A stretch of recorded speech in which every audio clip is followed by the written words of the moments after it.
Well, maybe the destruction of the entire planet isn't supposed to be fun. Maybe it's supposed to be terrifying and upsetting, and you stay up all night, every night, listening to harmless phosphorescence.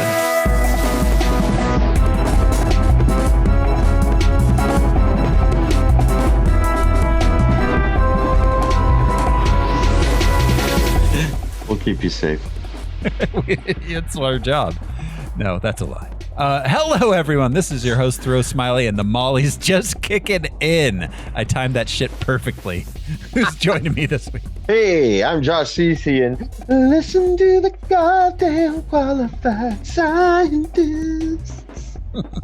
Screw the manatees. I'm Brian Lesh. I just want to make sure that the science is sound on this podcast. I'm Alaric Weber. It's not Al, but we're glad you're here to try. I thought maybe you would be America's sexiest scientist. The manatee line was that almost came out. I just had to sing the Riley Bina hit. This is Harmless Phosphorescence. It's a deep dive movie podcast where we pick a theme or series. We watch the movie, we gather some research into the production and source material, and we tell you all about it. This show is brought to you by patrons. Patrons like executive producers Michael Beckwith, Atticus Burkett, and Holly Stachnik. Yes, you too can be a patron. Go to patreon.com/harmlessentertainment. Everything you find there will be ad-free with a lot of bonus content that you can't get on the main feed. We've got our monthly movies. We've got some Star Wars miniseries up there. We have been known to take suggestions and run with them from producers. We have. So we've done that. If there's something you want to see, join Patreon and let us know. We will happily listen to you. If you. Yeah, I was going to say, I guess not see. Yeah. Well, tell us what you'd like to see.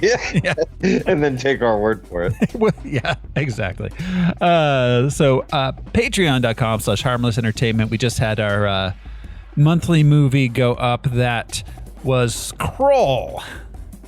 We crawled. Boy, was it. We crawled all the way to the bank. Crawl was fun. Crawl was a lot of fun. I haven't seen it in a very long time. This week, though, on Harmless Phosphorescence, we are finishing up our mini-series on movies that take place on or around, near, or just adjacent to the apocalypse.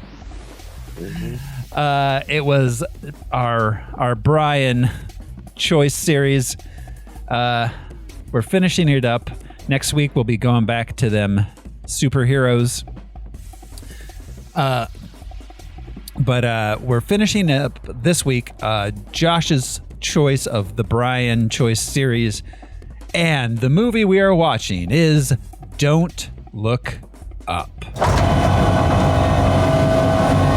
This is not real. This is not real. This is not real. This isn't happening. Kate, tell me this isn't really happening.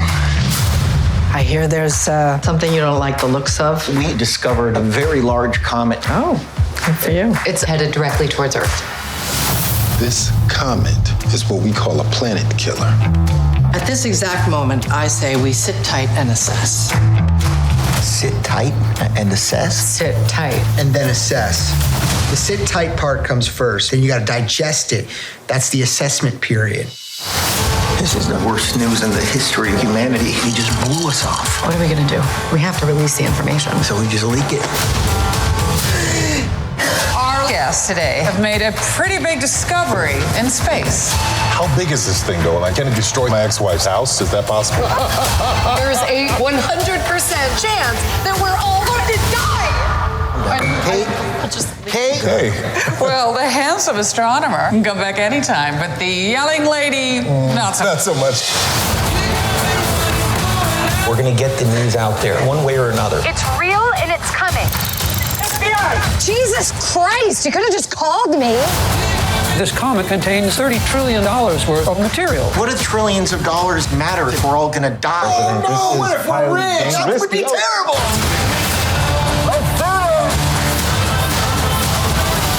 You guys discovered a comet? I have a tattoo of a shooting star on my back. Oh, that's terrific. This could be a complete complete disaster. This is already a disaster.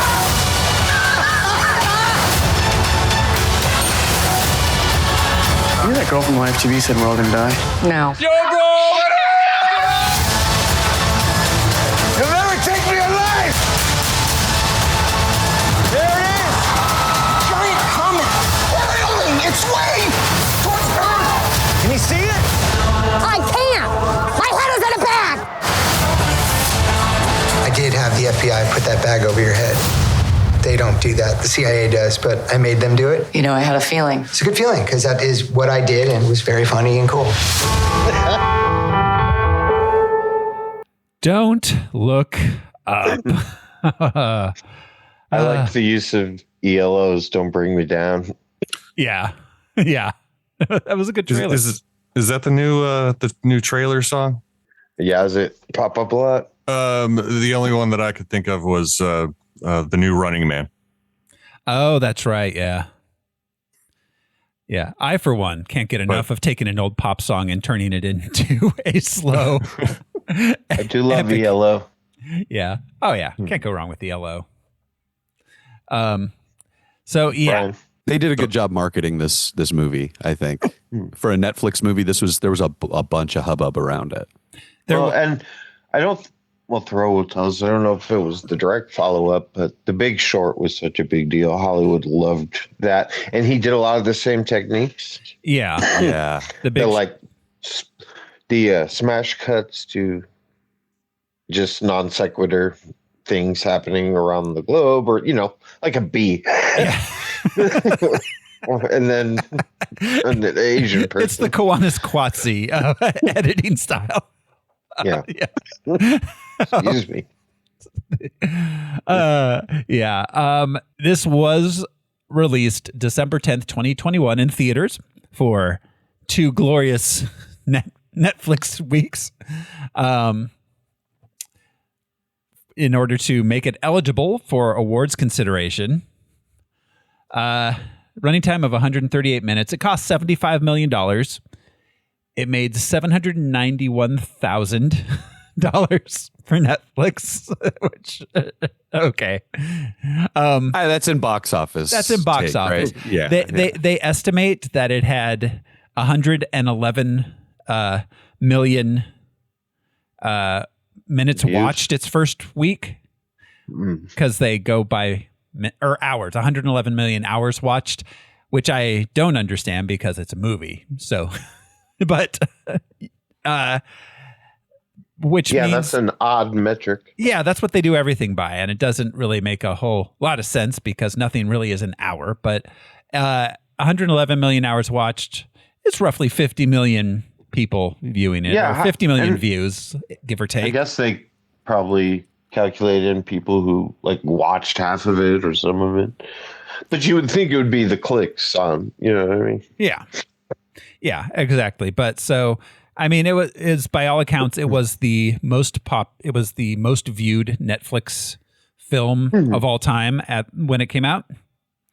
One of the best ones they've done. For a few weeks at least. But it was released in the box office for a brief period of time. And so, fellas, we are going to play the box office top 10 game.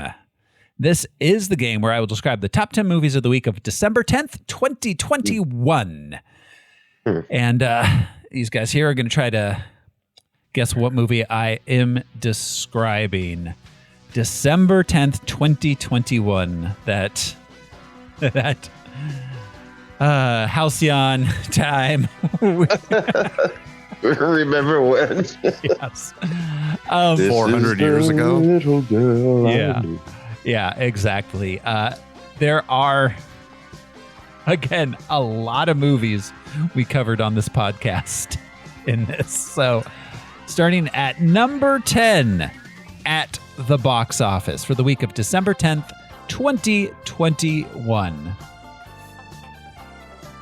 A journalist interviews a serial killer and everything goes terribly wrong. Long Legs? No. Let There Be Carnage. Venom. Let There Be Carnage. Well done. Everything did go terribly wrong. Yes. for the worst Venom movie of the three. Yeah, sadly, because it was excellent casting for Cletus Cassidy. Yeah. Number 7 at the box office. A young man has to live with some homeless people after his dad is killed. This is a movie that was Is it animated? Was pretty big. No, it is not animated. Damn, so not Wreck-It Ralph. I feel like this is a Star Wars or a Marvel movie or The something. Lion King. No, Brian's closer-ish. Oh, sorry. It's not a Star Wars or a Marvel. It is a big sci-fi epic. We went and saw the sequel together. Dune Part 1. They're not homeless. They live in the desert. That's their home. I mean, okay. They're nomads. Yes. As you have to be in a desert. Yeah. But it's like, no nomads, even in our own history, walked far enough to get out of the desert. Just pick a direction and just keep going. It's not desert forever. Yeah, no, I'm constantly amazed at where people chose to settle when they were going through places. Like, really, you stayed in the Arctic Circle. You stayed in the Gobi Desert. Yeah, exactly. Walking over the Bering Land Bridge. Some people were like, I'm good. I'm fucking bush. I'm right here. I ain't going any further. Staying in the Yukon. I always feel like it's got to be a whole like Wisconsin thing where famously like they were tricked into moving there in the summer. Yeah. Yeah, it's got to be. They had to have passed through at the right time. Yeah. You know? Like, I don't know why everybody doesn't think this is great here. Yeah, this is awesome. Then suddenly it's December. You're like, oh, shit. We're never able to leave ever again for some reason. Then they got all the way to the desert and said, oh, somewhere between, you bastard. Guys, California's right over there. Number 8. Our half-baked. We would have... Well, dum-dum, here's why. We really solved the hunter-gatherer problem. We would have done it much better than those guys did. Much better. Oh, man. Imagine if we stayed hunter-gatherer instead of agrarian. Oh, I think about it every day, Josh. Yeah. It would be fantastic. God, we'd be so much happier. Yeah. Food grows on trees. I'd gather so many berries, motherfucker. Number 8 at the box office this week. Okay, this is fan. Artists perform new and classic songs from the set of something I've never heard of. Oh my god. You've never heard. Wow, I have no idea what this is. So it's not like a Mamma Mia. This only could have happened during a COVID month, whatever this is. Is this like a K-pop concert? Oh, something? yeah, I wish it was K-pop. This is so much worse. Those are big in theaters now. I'm assuming this is a Jesus one. It's called Christmas with the Chosen, the Messengers. It's not even The Chosen. It's just artists performing songs from The Chosen, whatever the fuck that is, which I assume is... So J-pop. Jesus pop. Jesus pop. My name is Jesus, and I'm here to say... I love Fruity Pebbles, Fruity Pebbles in a major way. Somebody, can you come up with a rhyme for in a major way? It's one of my best favorite BoJack Horseman. Oh, God, yes. John Benjamin. Yes. Maybe if we write like a hip-hop song. What rhymes with here to say? What are we going to call it? I don't know. Like Hollywood stars. What do they know? Do they know things? Let's find out. Number 7 at the box office this week. A little girl gets a puppy.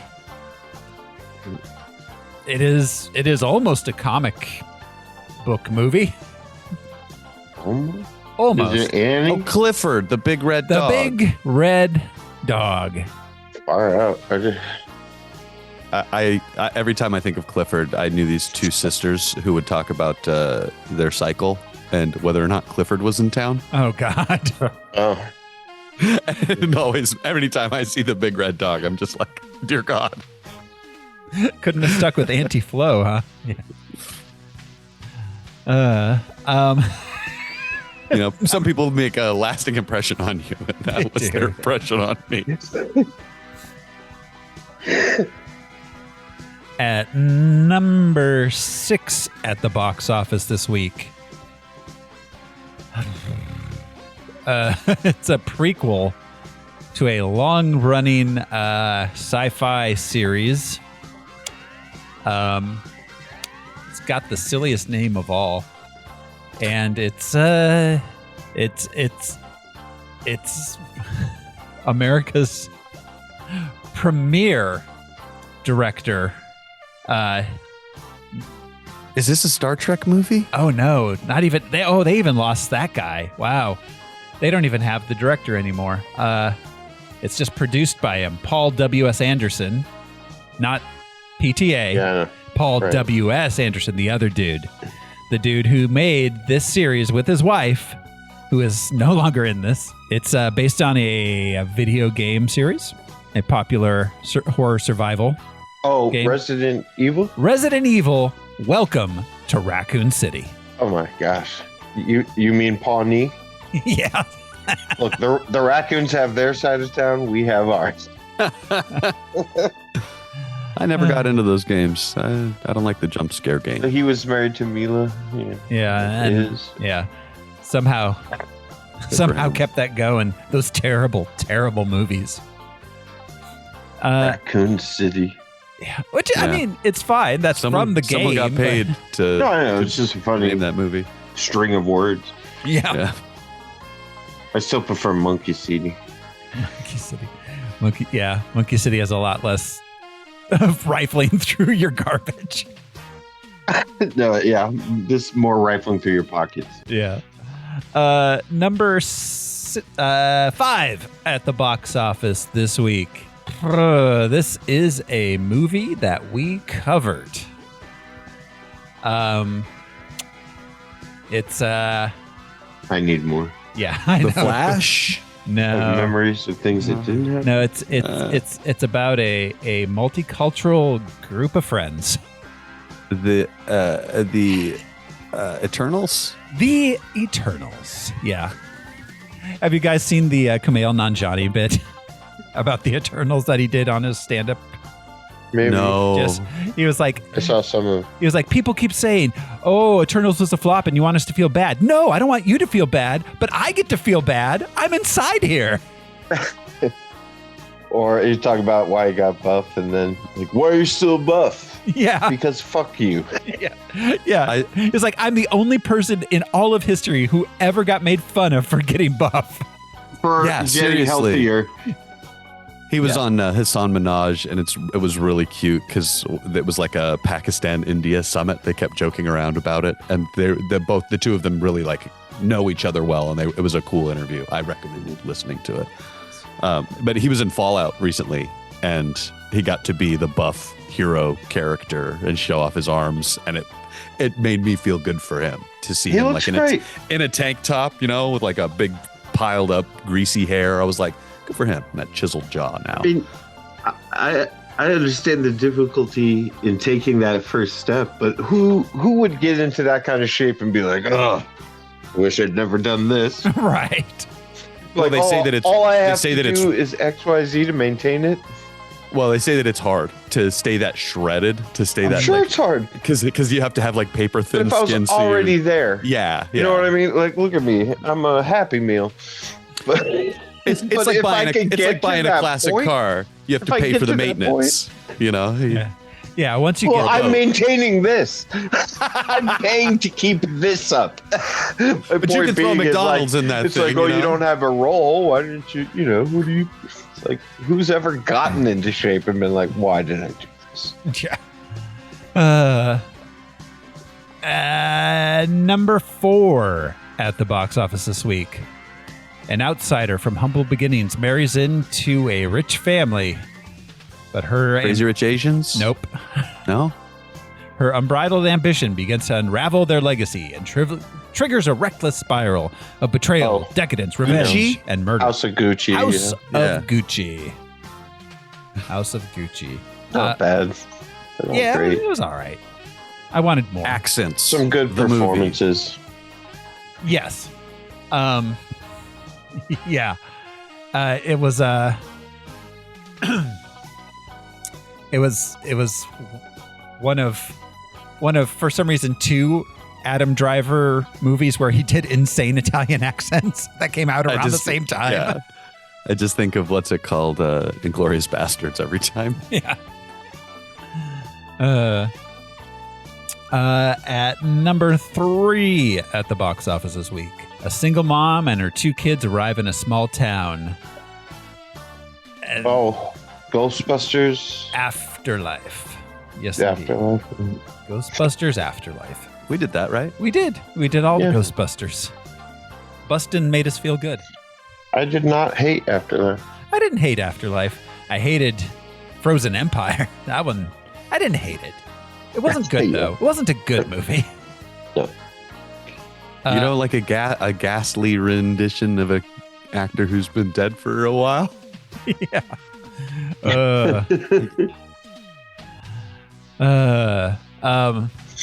At number 2 at the box office this week.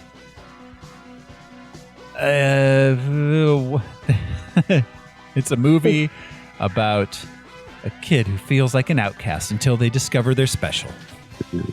A Disney animated. It is 100% a Disney animated. So Elio? Dick Cheney. No. Elio was like 6 months ago, Brian. This is 2021. Oh, is this the kid who's like a fish kid?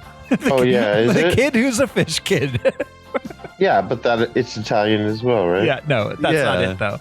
That's not the one. Is this the one with the pants where the dad is Not the pants? Where the dad is the pants. Is the pants movie. Oh, your dad wears the pants? My dad is the pants. Which Disney movie are you watching? Are you watching the pants one or the fish one? I choose. There's a guy somewhere rich. Why didn't he just name it Fish- Pants? Pants. That's it. If they had Pixar's pants. the Cars guy is like, no, I'm mixing it up this time. Or trousers. Yeah. This You know, one is fancy with it. This one has a very long reach. Dungarees. This one has a Bottoming. bottoming. The movie. This one has a very long-reaching soundtrack, perhaps even more than the film itself. Though the film itself was he had a huge cultural impact. Jazz? Soul? No, that one had a medium cultural impact. Much bigger. This one's much bigger. It's the soundtrack composed by Lin-Manuel Miranda. Moana? No. Starring Stephanie Beatriz, our very own. Oh, it's with the strong sisters and the Encanto. Encanto. That's some good musical numbers in there. Yeah, I didn't hate Encanto. I like the buff sister. Yeah. We don't talk about Bruno. That's the pivotal thing in that movie. That's right. Yeah, we don't talk about Bruno. What's Bart's second brother that lives in the attic? Yeah. Rudiger? Not Rudiger. That's what he wants to be called. Oh, that's right. That's his desired Shit, what's name. his? What's your name, kid? Rudiger. Little Rudiger. His name's not Rudiger. His name is not important. No, what was Bart's? It was Yeah. fish heads, fish. That's so funny. Wow, that's gonna bug me. Anyways, he was Bart's Bruno. Hugo. You know, Hugo, that's it. Wow. We have 3 children, Homer. That's right. 3 nosy children. Number 1 at the box office for the week of December 10th, 2021. A remake of one of the most popular musicals of all time. Remake? Is this the West Side Story? Spielberg's West remake? Side Story remake, yeah. It was good. It was a really good remake. Yeah. Yeah, it was. Yeah.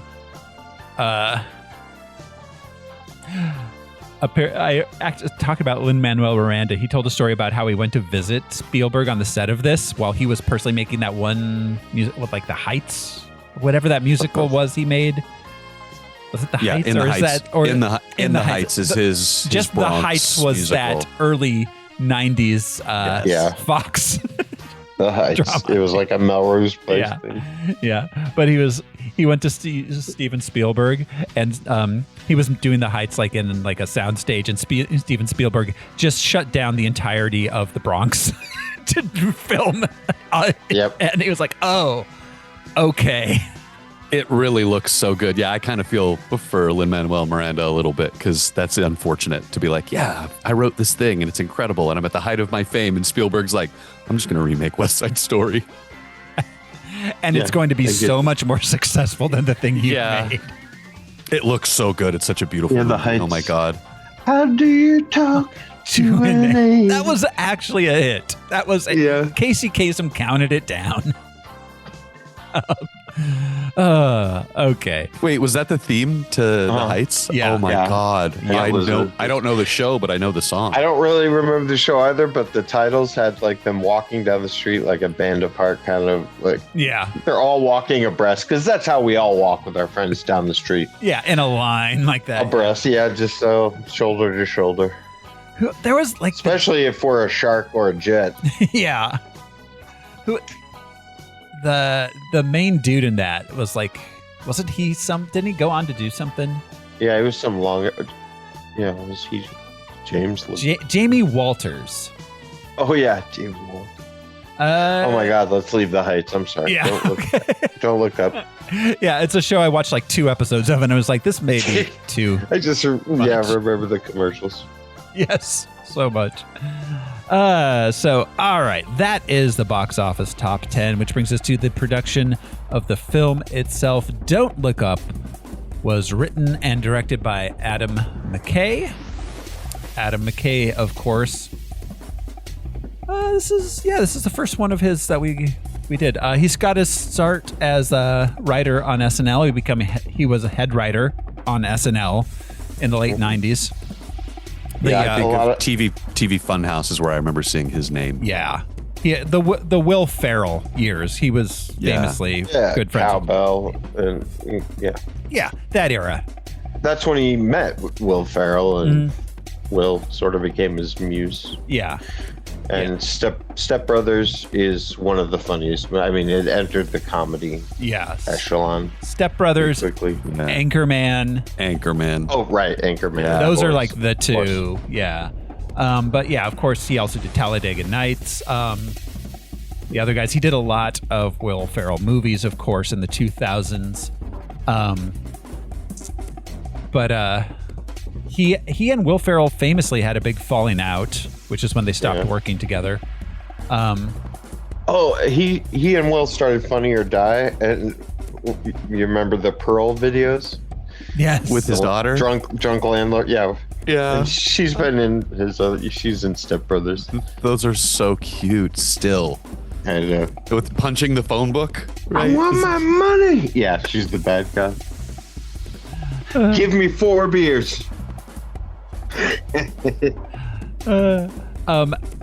Adam McKay, we have actually talked about him before because he has writing credits on Ant-Man and Ant-Man and the Wasp. I think he did. They just had him do some passes on it. He wasn't like the main. Yeah. No, I don't imagine. He won an Academy Award, right? For The Big Short. Yes, he wrote and directed The Big Short, which was kind of his like breakout into like serious filmmaking as far as I mean, we should mention the other guys. We didn't, but that's he knows how to use Marky Mark. I'll tell you. The other, a lot better than Shyamalan does. Yeah, Michael Keaton in that movie. Yeah, just quoting TLC. Oh my God, not knowing who TLC is. Oh, The Big Short is fantastic. The Big Short. That was about the 2008 financial collapse, or what is that? Yeah, exactly. Lehman Brothers, the leveraging and all that stuff. He was Well, able to communicate the complexity of the financial crisis in a 2.5 hour long movie. Yeah, he's not afraid to use captions. Yeah. No, not at all. He and Steve, it got nominated for everything. Christian Bale got nominated for it. Of course, Christian Bale gets nominated like every other year. Such a weird performance from him too. Yeah. Got nominated for Best Picture, and he and Adam McKay won Best Director. His follow up to it, his quote unquote serious follow up. Not serious. None of his films are dramas. They're all comedies. But his serious comedic follow up to it was Vice, which was the Dick Cheney. The Big Short was a drama. The Dick Cheney. The Big Short was a drama. Yes. Yeah. But, Vice was his follow up. Another Christian Bale, which I don't understand that movie. It's still, every time I watch it, I'm like, why does this exist? Why'd you make this? That's a weird one. It's a real weird one. It's like Oliver Stone's W. Like, it treads awfully close to a love letter. And you're like, what? Like, Dick Cheney is literally Darth Vader. Yeah. Like, he's the Emperor, and to Bush's Vader. I was just, thinking of ultimate evil in the galaxy. But you're right. I guess that would be the Emperor. The movie never really got down to that. His most important moment was when he was like, "So." Yeah. They didn't even do that. That was the beginning of where we are now. Yeah. Mr. Vice President, do you know that 60% of Americans don't support a preemptive war with Iraq? So yeah. I mean, the reporter sat down. And then of course that brings us to Don't Look Up. This was written in 2018 and 2019. This was pre-COVID that it was written. LOL. That's funny. Yeah. It was obviously about it was obviously very much about climate crisis. Like, that is the allegory here, clearly. There, after COVID happened, there was, of course, some elements of the public and political COVID reaction that were integrated into the script. Yeah, and even pre-COVID, MAGA was already fully defined, and we knew them. But yeah, it is interesting that before the pandemic, even just outspokenly against science. Yeah, when science hadn't done anything to them.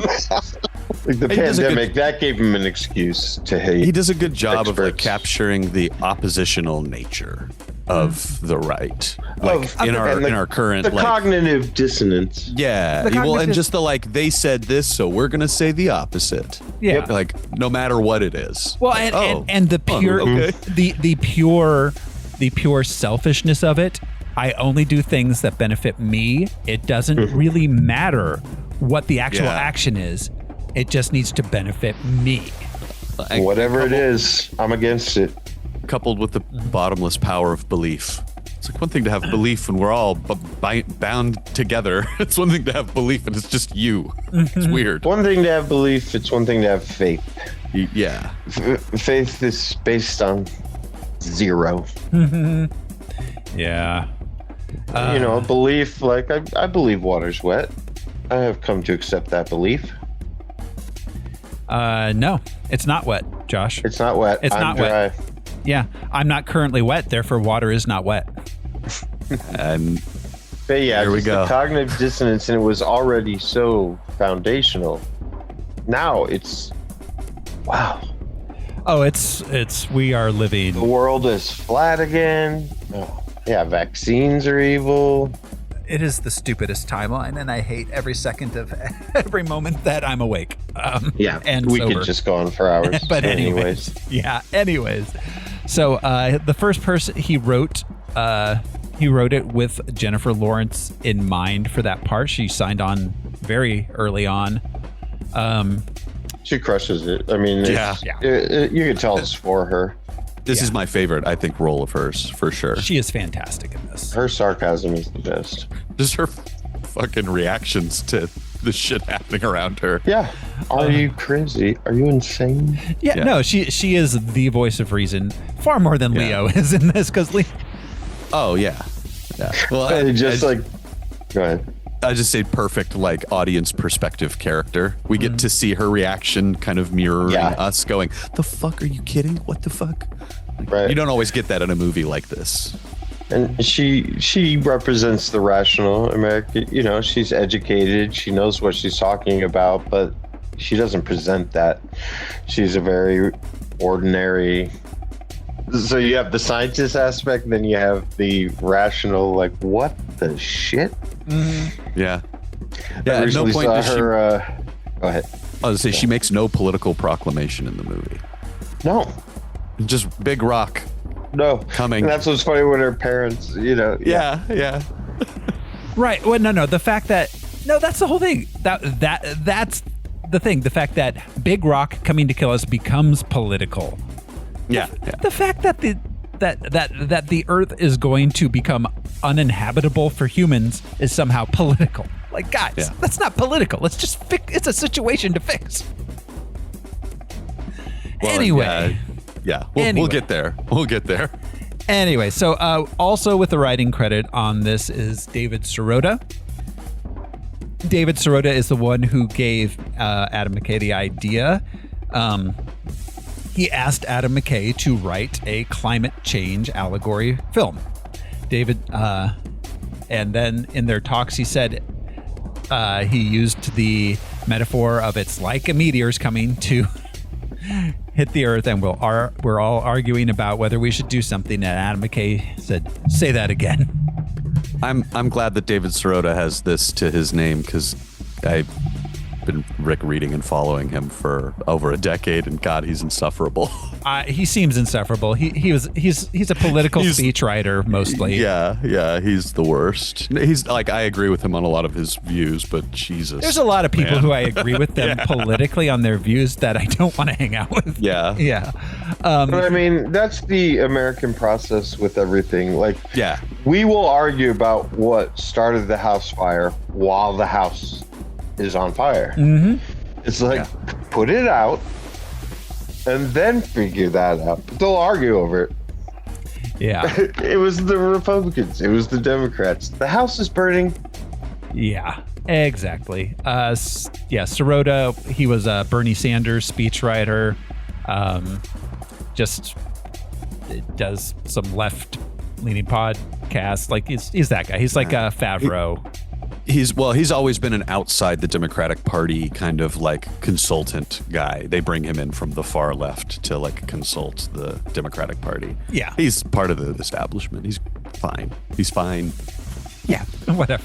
Exactly. Whatever. Yeah. So this obviously got delayed because of COVID. It was supposed to come out in 2020. They were about to begin filming in February of 2020. They had planned on beginning filming, and then, of course, a little something happened. McKay entered talks to bring DiCaprio in. DiCaprio had some notes on the script, which McKay adjusted to get Leo on board. Climate change has been Leo's project. Yeah, most of his professional life. Yeah. I mean, great Leo, but we just last week. Yeah, he was on his yacht with the rest of the billionaires in the Maldives or wherever the fuck he was. Yeah, for it's worth. I won't fault the guy for attracted him. Yeah. I won't fault the guy for jogging and smoking cigarettes. You know, he's doing a little bit of both. You know, sure. At least he's not just smoking cigarettes, I guess. Yeah. I mean, most things are masturbatory. I realized it. Yeah, years ago. Yeah, all of the rich people's jets are like a drop in the bucket compared to to just the general capitalism, GE, like and everything, the boats that ship everything everywhere. Like it's a drop in the bucket. It's just the hypocrisy of like telling consumers to like bicycle to work. Like fuck you.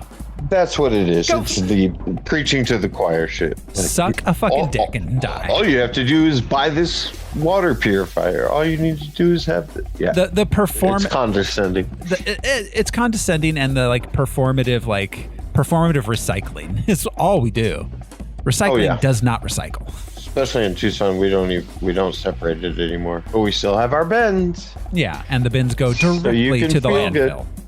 And I'm gonna child in the 90s. We got to do the other two: reduce and reuse. Yeah, you guys remember the like Bugs Bunny like ad that would run? Reduce, reuse, recycle. Daffy and Bugs. Recycling makes me laugh because it's like, dog, there were 2 other R's. What happened to those? They stopped because those don't support capitalism. I mean, they became steel water bottles and things like that. We became other opportunities for capitalism. Yeah, everything becomes an opportunity for capitalism in our current super capitalist, hyper capitalist society.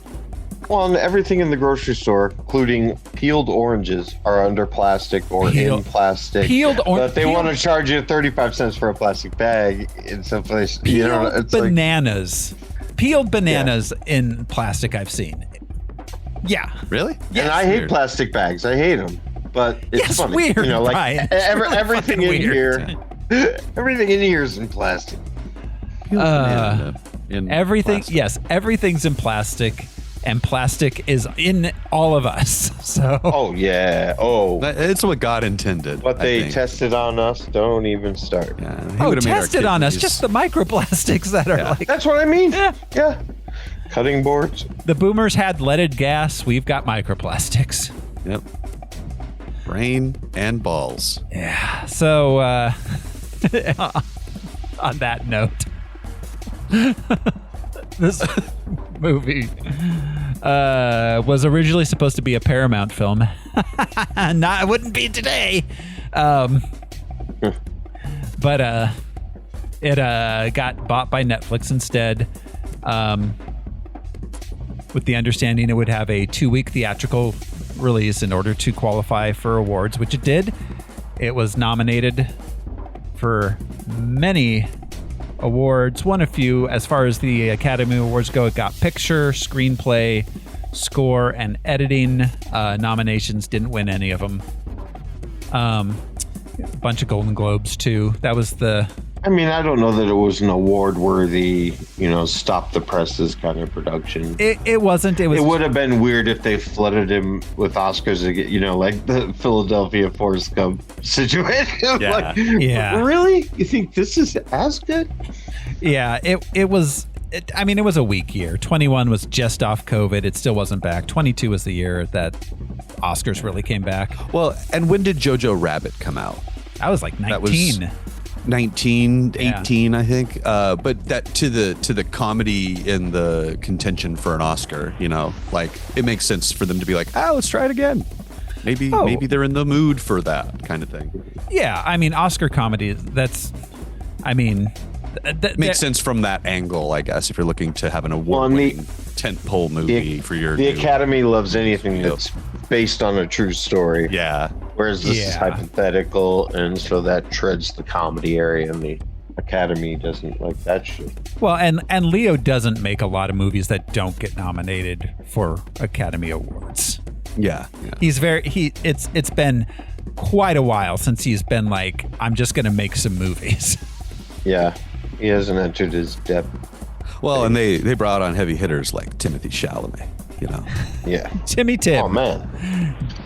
MC Timmy Tim. Yeah. Meryl Streep. Meryl Streep. Yeah, there are 1, 2, 3, 4. There are 4 Academy Award winning actors on this, and several other Academy nominated actors. Yeah, they were swinging for a nomination. I mean, it's quite a cast. Should you just list it? Because it would be so. I'm not gonna laborious to go through their bios. Right. So we've got Leo as Randall Mindy, Jennifer Lawrence as Kate DiBiase, Meryl Streep as President Orlean, Kate Blanchett as Is she Jane Orlean? That's her name. Janie Orlean. Janie. Janie. That's right. Because she gets called Janie multiple times, and because it's folksy. Yeah. Well, even a fictional president being called by their first name in the White House, just like, ugh. Well, yeah, and it's sort of infantilizing. Yeah, to a woman. It's weird. Jed Bartlett has conditioned me to be like, you stand when she enters. Well, it's funny the presidents that get called. The president names a stick. Bill. It was not William. He was Bill. Ronnie. But Obama was never Barack. Ike. He was always Obama. Yeah. Well, and he's Barry to his friends. He's not even Barack. Yeah. But yeah, we didn't call him that. Just his last name. Yeah. But he was never Just his Barry. wife. He didn't campaign as Barry Obama either, which was interesting, I always thought. When a lot of people don't remember that FDR's nickname was Legs. And he knows how to use them. he used to. He was silly for the ZZ Top song about him is fantastic. He's like, I know how, I just can't. I used to. It's polio, guys. Feeling a little polio. He's a little bit polio. She's a little bit rock and roll. Now I have legs in my head just playing nonstop. Actually, no, with him and Eleanor, he's a little polio. She's a little bit gay. Yeah, just a little. And his cousin. Yeah. That's right. Yeah. Let's see. Rob Morgan plays Dr. Teddy Oglethorpe, probably the biggest actor who isn't a household name in this, or the biggest role that isn't played by a household name actor. Rob Morgan. Where's what else do I know him? He's been a character actor for decades, going back to the 2000s. What do I know him from? Wow, Monsters and Men he was in 20. Nope, not that Monsters and Men. Okay, I don't know. I don't really recognize. Wow, he was in The Challenger, which was that boxing. Kind of cool that it wasn't sort of relatively unknown. Well, yeah, he's been in TV or something relatively recently. Of TV. He was in. Oh, he played Turk Barrett in Daredevil. Turk. He's Turk from Daredevil. Oh. That's where he's in Stranger Things. Officer Powell in Stranger Things. Oh, that's right. He's first season one of the other cops. Yeah. But yeah, he was Turk in all of the Defenders shows. 182. Okay. Jonah Hill as Jason Orlean.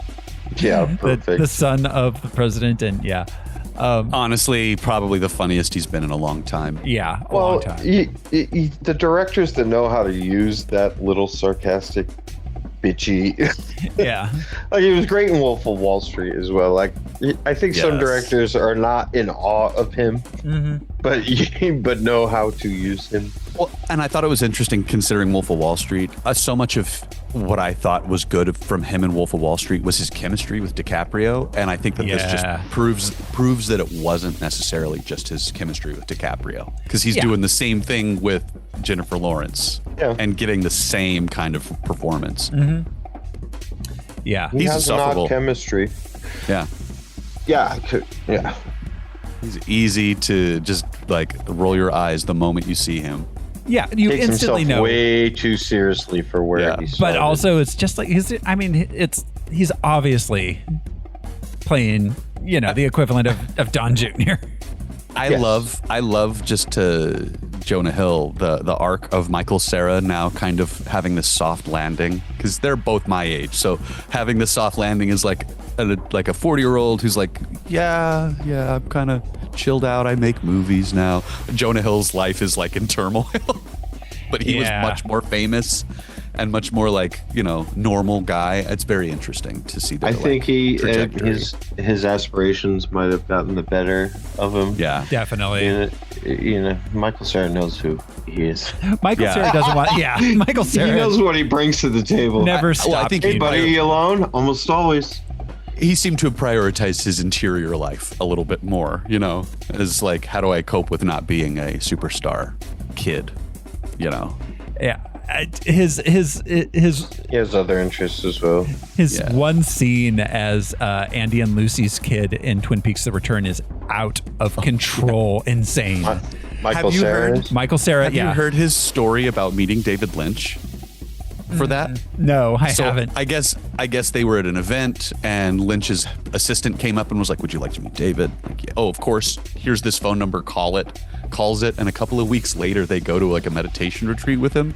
Sits down, talks to him for 30 seconds, and they get shuffled out of the house. And he's like, "Oh, it was incredible. I got to sit next to him for like 30 minutes, going, oh my God, it's David Lynch." And then I talked to him for 30 seconds and left, and then got this role. But just to the mysterious nature of David Lynch interactions with celebrities. But yeah, I mean, he's the perfect casting for Andy and Lucy's kid. Yeah, those two. Yeah. But he plays Wally Brando and does a Marlon Brando impression the whole time. It's insane. Yeah. Insane. And that's why, this is the end, is because they make Jonah so lovable and sweet. He is not. And of course, Michael Cera insists on being as over the top as possible, where, he's the hipster at parties. We know that kid. He's got his drink in the corner. He's talking to 2 or 3 people. He's not really throwing cocaine in people's faces. Yes. Screaming. He's waiting for you to come over and ask him about his new music.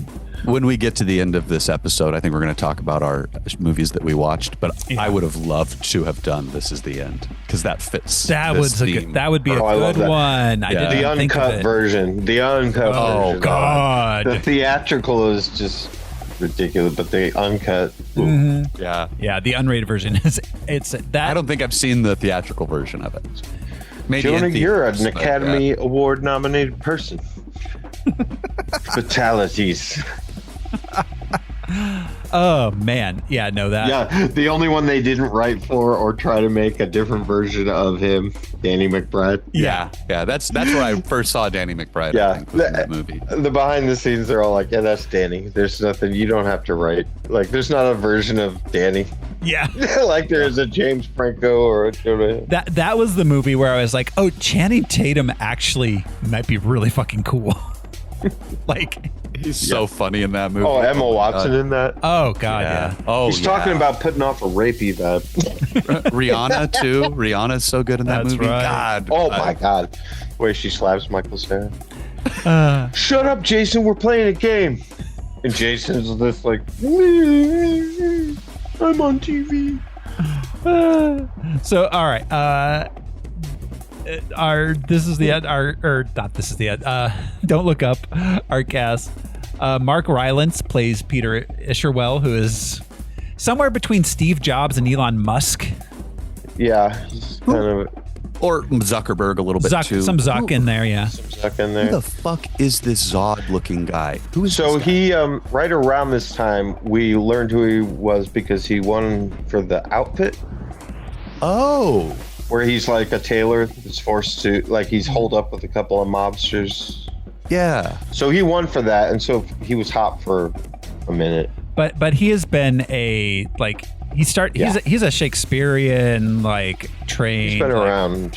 He reminds me of Terrence Stamp. He's like a younger Terrence Stamp kind of typecast. He was knighted in 2017 by the Queen. He is like a British Shakespearean. He was the artistic director of the Globe Theater for 10 years in the 90s and 2000s. Oh, wow. That's incredible.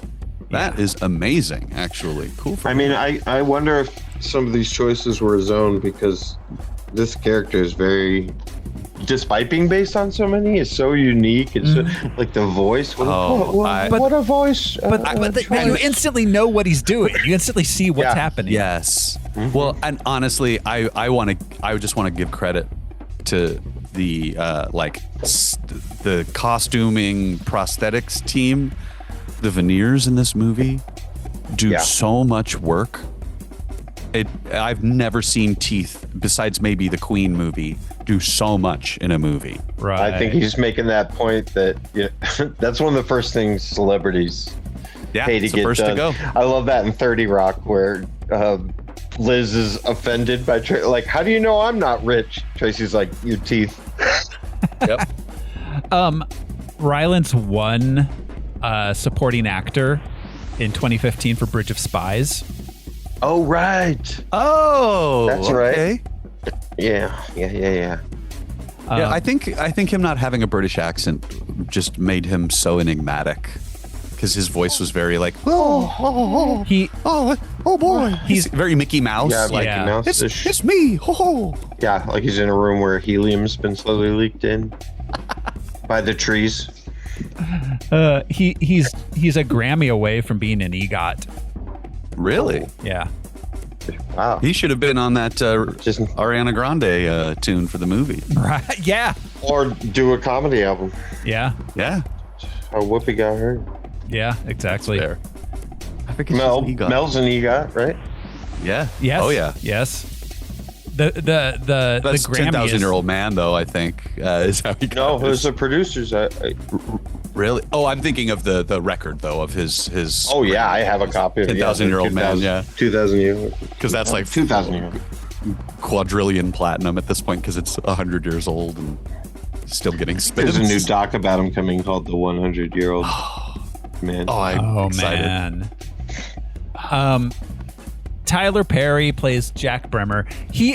Every time I see Tyler Perry act in something that isn't one of his own movies, I'm like, this guy is so charming and fun. I love this guy. I like Tyler Perry. I fucking love him in this movie. This and in Gone Girl. I think is that the other one you're thinking of? Gone Girl. He was fantastic in Gone Girl. Incredible. Yeah. In this, I watch Morning Joe. I'll admit it. I'm out of my mind. I used to a lot. I don't anymore, but I used to. I bootleg it because it's live TV that's on at 4 a.m. You know, or West Coast time. So the format was freaky to me seeing it the first time, and Tyler Perry is perfect casting to be a and so Joe she's Scarborough so type. Misha. Yeah, the Brzezinski super genius. Yeah, you could tell she's educated, but just the aristocratic plays American. Yeah, waspy. Yeah, but grew up in. I went to Sarah Lawrence, and I can tell you how terrible the world is. Yeah, grew up in. Grew up in such a privileged household that everything is boring. Everything. Well, and well-to-do white lady. Mm-hmm. Though people take care of them. They don't ever have, an attractive blonde lady. Just have to worry about it. Oh, she's and gonna be fine. Attractive blonde lady who grew up rich is like the equivalent of being of like being a golden retriever in an upper middle class. Yeah, I was going to say it's actually so let's not forget Kate Blanchett. We have to say her name as we move from Tyler Perry to Kate Blanchett played Brie Evanti is the name of the character. Grandfather invented flash freezing, yes. Which is totally a toaster strudel, right? Or 30 Rock, Dennis's new wife. Her dad and her grandfather invented the stop sign. That's right. So she's crazy rich. Timothy Chalamet as Yule. Yule. Because when I think of badass shoplifting, skateboarding, street tough, I think Timothy Chalamet. Or hot Generation Alpha names. Yeah. This is my son Atreyu and Yule. Yes, exactly. I didn't think Christmas at first. I thought, but he's Brenner. the Christian element. He brings the not heavy-handed Jesus to the table. He is so fun in this, to the SNL of this movie. Every great actor that's in this movie brings such a stupid, silly performance, and his is the fucking funniest. He's to a me. sweet kid. Yeah, it's undeniable. So earnest. I would ask him if he wants some cocoa. Yeah, if I saw him, this sweet kid. Like, when he asks, take my daughter. Yeah, can I be vulnerable in your car? No malice in that character at all. Just not in most of his characters. Yeah, he made Bob Dylan likable. Seriously. Yeah. He made Paul Atreides likable. Tom McLaughlin was a little rigid. Yeah, by all accounts, this kid is. So he's super gunning for that Oscar. He wants it so bad, and he thinks he's going to get it from Marty Supreme. Marty Supreme seems to be. I haven't seen it yet, but because it's not going to go to Leo.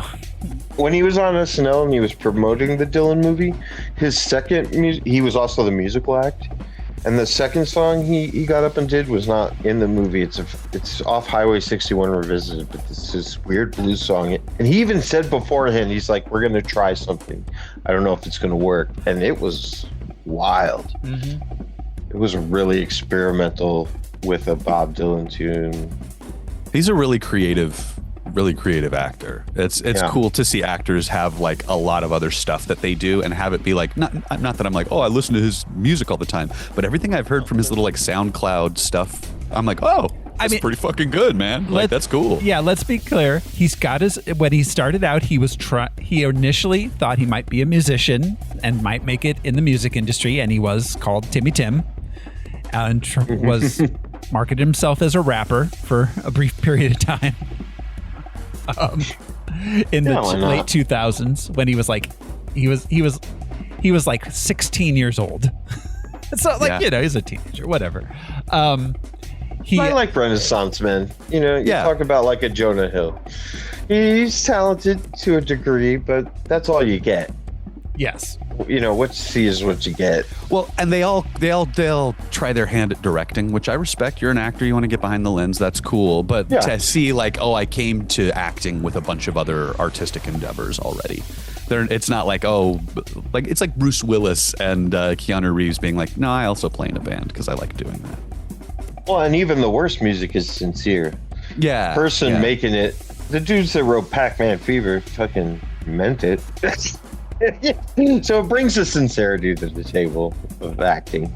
Yeah, exactly. Like, I mean this. I mean it. It may not be very good to listen to, but I mean it. I totally mean it. So, I think is this the first Timothée Chalamet film we've done? I'm trying to think. I don't remember talking Interstellar. We didn't do Interstellar.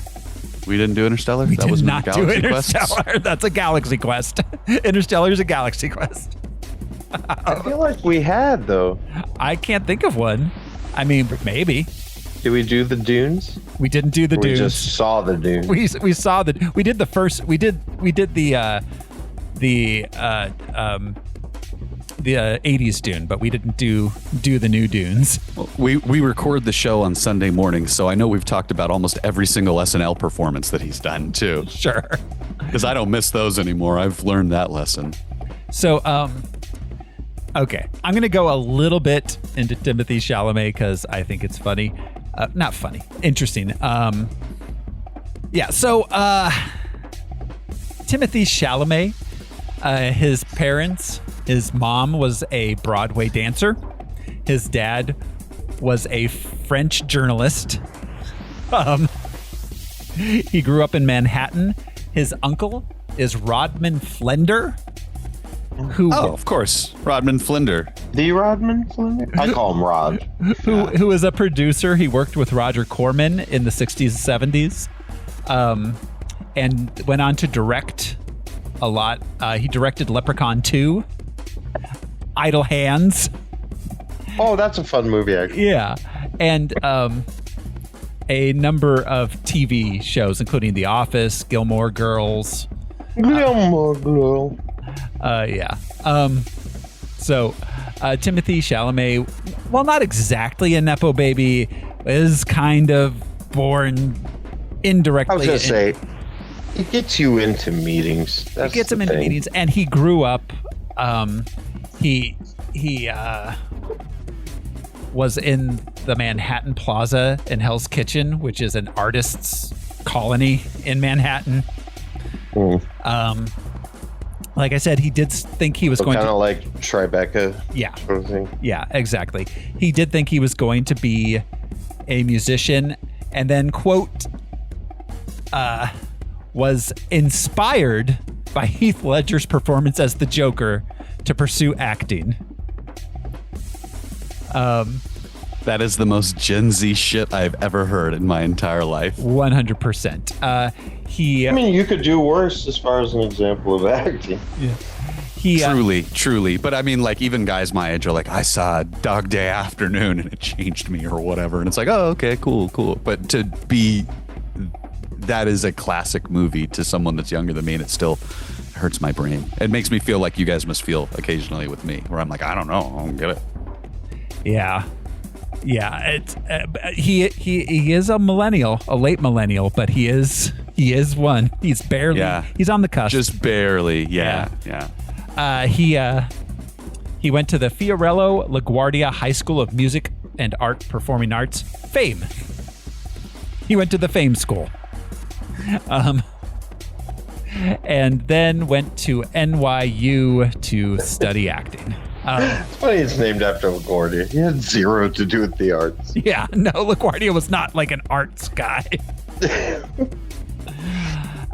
Okay, continuing in our insane cast. Ron Perlman as Colonel Benedict Drask. Trask. It's like both kind of Indians. You guys ever thought about teaming up? that'd be fantastic.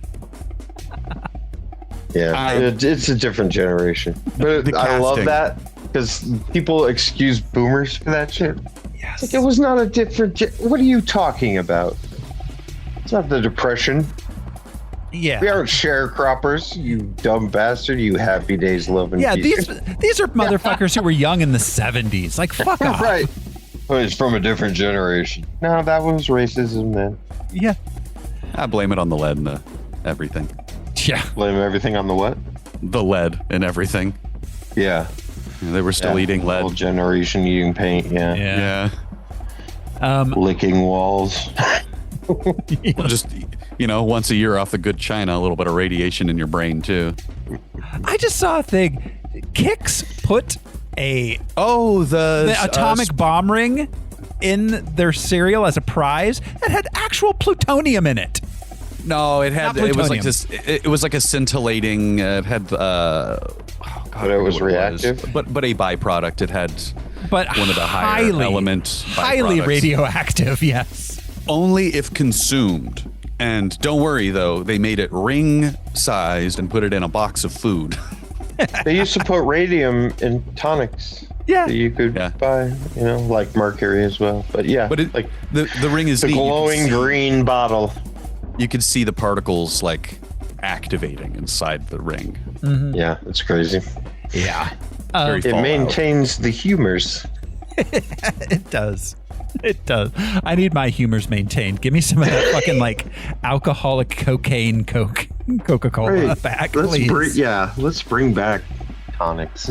I would need to maintain my humors. God damn it. Ariana Grande plays Riley Bina, the pop star. Ooh. She's funny. She has comic timing. I don't care. What anyone says. She started on a sitcom, a kid's sitcom, but nonetheless. Oh yeah. You can tell that she knows how to act to the camera, like timing wise.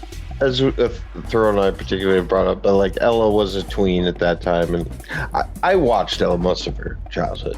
And yeah, Sam and Cat with her and Jeanette McCurdy. It was a Disney Channel show, but it was funny. Victorious and Sam and Cat were both watched by Jude.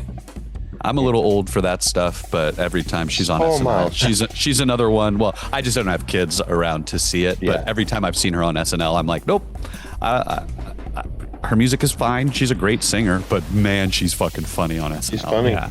She's so funny on SNL. At this point, she's almost not more famous, but at this point, she's her press tour with Cynthia Erivo. Cynthia Erivo has become a cultural moment. Honestly, I could watch the two of them because it is just such a weird. They are just so weird. The two of them. They are so weird together. Cynthia seems a bit obsessed. Cynthia seems like she's really into Ariana. They're very protective of each other, and it's what will beyond friendship DJ and Cello sisterhood. Say? Yeah. And Kid Cudi playing DJ Cello. Fucking Kid Cudi being in this movie is crazy. You guys heard about Kid Cudi and the Diddy stuff, right? Yeah. Well, he's a big reason why Diddy went down. They blew his fucking car up. Mm-hmm. They blew his car up, so he snitched. It's not really snitching when they blow your car up, I guess. Yeah. Yeah, how is just filing her police report? Yeah, you're like, I don't know, somebody blew my car up, dog. Figure out who did it, please. I'm not sure what the cops are for, but I think it might have been the guy that ordered the hit on Tupac. It's like, I can't send the FBI away. You blew up my car, dude. My bad. Fucking Diddy. Himesh Patel as Philip Kaj. That's Jennifer Lawrence's ex-boyfriend. The journalist ex-boyfriend. Possibly the scummiest character in this movie. It's like, he is such a douchebag. Yeah, such a douchebag. But he's the guy who like acts like he's like very like cool and left-leaning, but is just a douchebag who's just writing for like websites. It's like he's the equivalent of like writing for TMZ. Yeah, because even the headline is like, "I slept," or "She tried to rip my head." Like his headline is wild. Yeah, sleeping with danger. Sleeping with danger. I love seeing Himesh Patel with all of these crazy actors. He's such a good actor. He's been in everything recently. Yeah, he's good. He was great in Station 11. He was great in great. Did he do that mixed martial arts movie? No. That was you're thinking of Monkey Man. That was not him. Oh, okay. Is that the Dev Patel one? I think that was Dev Patel. Yeah. Himesh Patel. Sorry, I'm from a different generation. He was the lead in that MCU studio show where they were making fun of making superhero movies. And the franchise. The franchise. Thank you. Oh yeah, he was in that. Yeah. Oh, the franchise. Which wasn't great, but he's fun to watch. Freak out. Yeah. Yeah. He was the lead in Yesterday. That's right. The worst Danny Boyle movie. It was cute. It was okay. And in Tenet, which that's right, might be the worst Christopher Nolan movie. By far.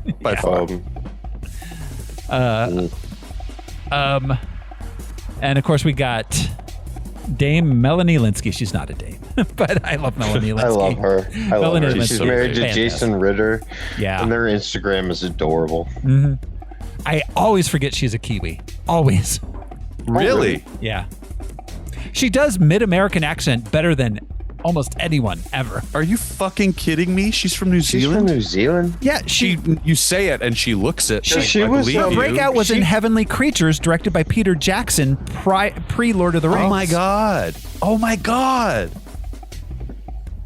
Dude, that's she wasn't exactly in the Brat Pack, but she came up with Leo, actually. You know, like 90s. She's perfect pairing for his like doting wife.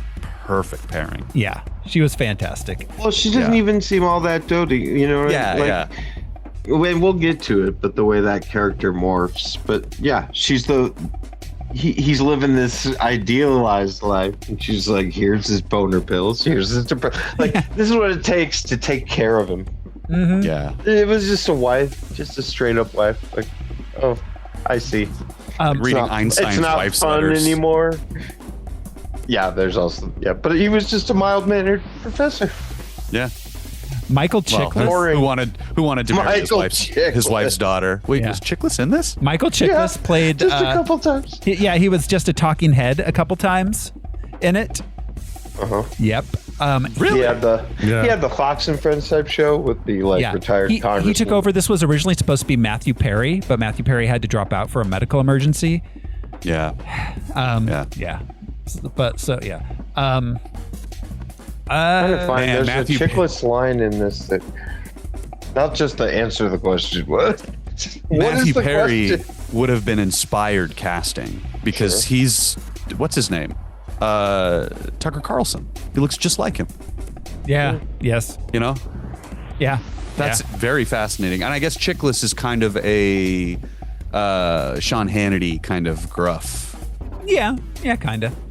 Yeah. I didn't realize I was Chiklis at all. That's crazy. Mm-hmm. Yeah. Snuck right past me.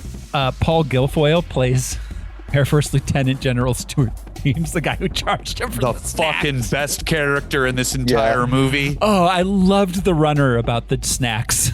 I loved it. Yeah, but she can't get over it, and I wouldn't be able to either. Yeah. It would stick in my brain forever. Why? The world's ending, but like, why would a man? He's very successful. He has to be making good money. You know why? Because he's just fucking with you. That's why. Because these guys are bored. Yeah. Yep, exactly. Did you see all the bars on his chest? Yeah. Now he has to sit with the That's a guy people. who's sat in that wooden chair dozens of times for hours on end. And the duplicity of the military. You know, they're obviously company men. They have to be. But underneath, they're dirtbags. They're Sean Penn and one battle. Just bored 19-year-olds, basically, who've been doing it for 30 years. Yeah. So, couple cameos. Liev Schreiber did the narration for Bash. All of the like, what if you're feeling sad? That was like, I find the bird rather frightening. And the the actor giving the interview for the Total Devastation movie was, of course, Chris Evans. Oh, it was? He's become a cameo machine, this guy. Mm-hmm. Well, that's great. I love that it was him, because I thought maybe it was Justin Theroux. Yeah. No. Oh, interesting. Yeah. Because that would fit him. He does those kinds of... It's like he's Colin Farrell with the... Well, Colin Farrell has a great sense of humor, too. But anyway. Yeah. Chris Evans. Don't look... Johnny. Yeah. Sweet baby angel. Johnny Stone. Don't look and up... Sarah Silverman. Yes. Oh, as herself. Yes. For cameo, as far as cameos go. Yeah. Which is like, did President Orleans actually say if poor people didn't want to be poor, they should choose better lottery numbers? Yes. Which is like a Trump thing. He said that kind of like, if you don't want to be poor. Basically, yeah. No, that out of touch rich person thing that occasionally gets said by them, which is if you don't want to be poor, just stop being poor. It's what they essentially come down to. Yeah, it's a choice. Because because the society doesn't need dish diggers. Yeah. All right. Don't Look Up has 56% on Rotten Tomatoes, 3 stars on Letterboxd, and I've got a couple Letterboxd reviews here. Letterboxd user Mariah Boy writes, Oscar-worthy performance by Leo for pretending to like women his own age. 2.5 stars. Yeah, I was going to say, is that the negotiation he had before taking the role? Is there anyone younger than Cate Blanchett? It was nice to see him play the Gen X dad, like, because that's the, One Battle After Another is another fantastic Leo being a dad movie, which is crazy. Not just being a dad, but our generation. Nuance. Being a dad, like, he's still a sex symbol, and he does still date 20-year-olds, but, like, that's his age now. Yep. That out of touch, who's Riley being a... like, Yep. It was great. Absolutely. Letterboxd user Aubrey writes, upon discovering that the world will end in 6 months, Leonardo DiCaprio and Jennifer Lawrence do the only rational thing by having sex with Cate Blanchett and Timothy Chalamet. Exactly. Yep. No argument from me. That's about it. Heat skirt is what I say to that. They both look good in this skirt. Yeah. So that's about it for the background, guys. You ready to jump into the movie? 11 benevolent elephants. 11 benevolent elephants. I'm going to have to practice that one. Here we go. This is Don't Look Up. We open on Kate DiBiase. She's a doctoral candidate in astronomy at Michigan State University. She's monitoring a telescope at night, listening to Wu-Tang Clan. Just a public service announcement, everybody. Wu-Tang Clan ain't nothing to fuck with. And it's for the children. Yes. I mean, at this point, Wu-Tang Clan is for the children. They are. It is. Absolutely. Starting more family feuds than Richard Dawson. She discovers a comet. We cut to the whole team celebrating. Her advisor, Dr. Randall Mindy, is there. He tries to calculate its orbital velocity. He concludes it's going to impact Earth. Tells the team, he dismisses the team, everyone except for Kate, so that he can go over the math. Al, The ephemeris. Oh, fuck. I didn't look it up. I don't remember what it is. Alice, I'm like, because I could tell you apogee, perigee, those kinds of things. Ephemeris is a trailing thing. It's like where it's going to be, right? I think part That's of the trajectory, one arc. right? Yeah. Yeah. But I think it's part of how you ephemeri, it's tail? Isn't it looking at the tail to propulsion? figure out where it's going? Yeah, exactly. It's like aiming with the back of the sight to get the front of the sight kind of thing. I think. I'm not Al's the scientist. But not an astronomer. Just to take As some of the as heat a off viewer, of I it. think it's important that we don't understand. As a viewer. That's kind of the point. But as America's sexiest scientist, Al might understand. But number go to 0 is bad. Number go to 0 equal Earth get bang. Yeah. Means it's not going out again for another loop. Mm-hmm. And like a true scientist, he's like, I need to stop. Yep. Before we jump to conclusions, I need to stop and do this formula all over again.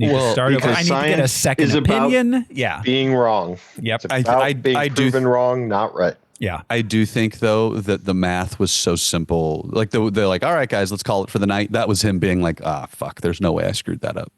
I know. Way I screwed that up. He has an immediate panic. But you know what I'm saying? He's like, I'm not going to finish even my thought because I don't know. I don't know yet. But he knew. He knew. He 100% knew. I feel like this is a subtle three-peat of we get this scene where he goes like, I'm not going to tell anybody in the room. It's going to freak everybody out. Mm-hmm. And then we get later on the don't tell anybody. It's going to freak them out. And then we get the riot because they told everybody. Yeah. This is the first of that little three-peat thing that they set up throughout of them just keeping the information cooler heads for a moment. Yeah. Well, that's wait the and thing. assess. That's going to be our problem there. If there ever is a catastrophic event, we mentioned about the house fire. Mm-hmm. We're going to freak out before any kind of planning is done. And then, but the problem is immediately going to be about stealing TVs. Yes, 100%. But then the people in charge is going to be about stealing the lithium and the gold and their else. bunkers, or spaceships. Yeah, if they could leave Earth, they would. I mean, again, okay. So I think we've talked about this online, but like the elite is currently building bunkers for when what they're doing to society causes it to collapse, rather than just not doing it to society. And who spends $1 billion on a cool thing that they don't use? Right. They want to use their bunkers because they spent all that money on it. Exactly. Anyway, this movie. An ephemeris is actually like a book of tables. Okay. Ooh. Where it's used to that gives the trajectory of celestial bodies. Interesting. So more of okay, so he looked up how to calculate it based on its position and which way. Those tables would have.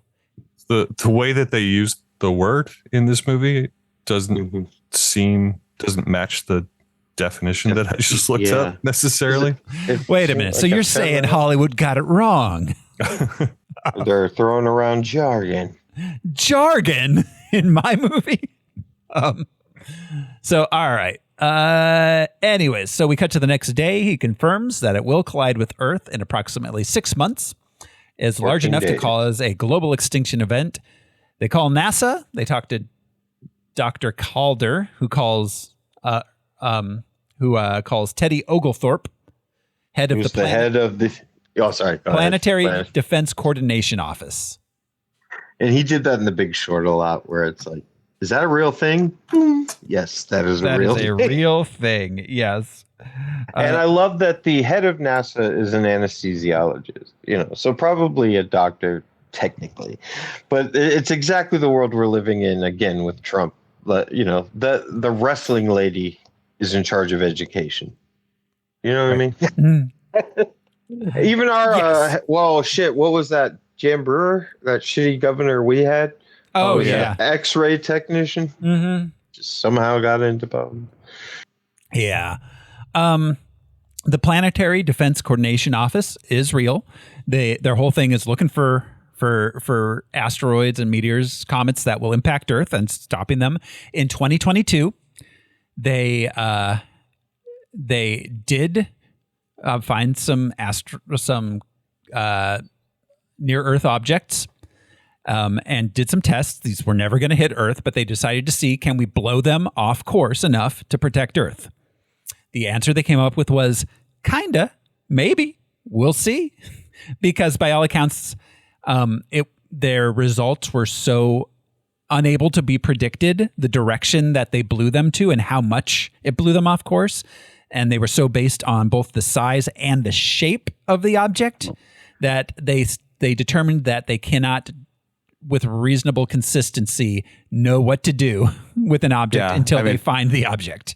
Yeah. Velocity and the material itself are the other things in addition to the size and shape. Like, is it iron or is it a brick wall shale? can stop a car if a car's going under a certain, after it reaches a certain velocity. Yeah, it could be a ball of ice. It's almost like a light beam at a certain speed. Unstoppable force. Yeah. It's an immovable object.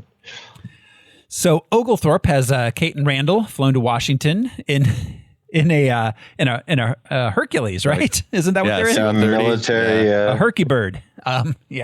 Troop carrier. They flown to Washington to present their findings to the White House.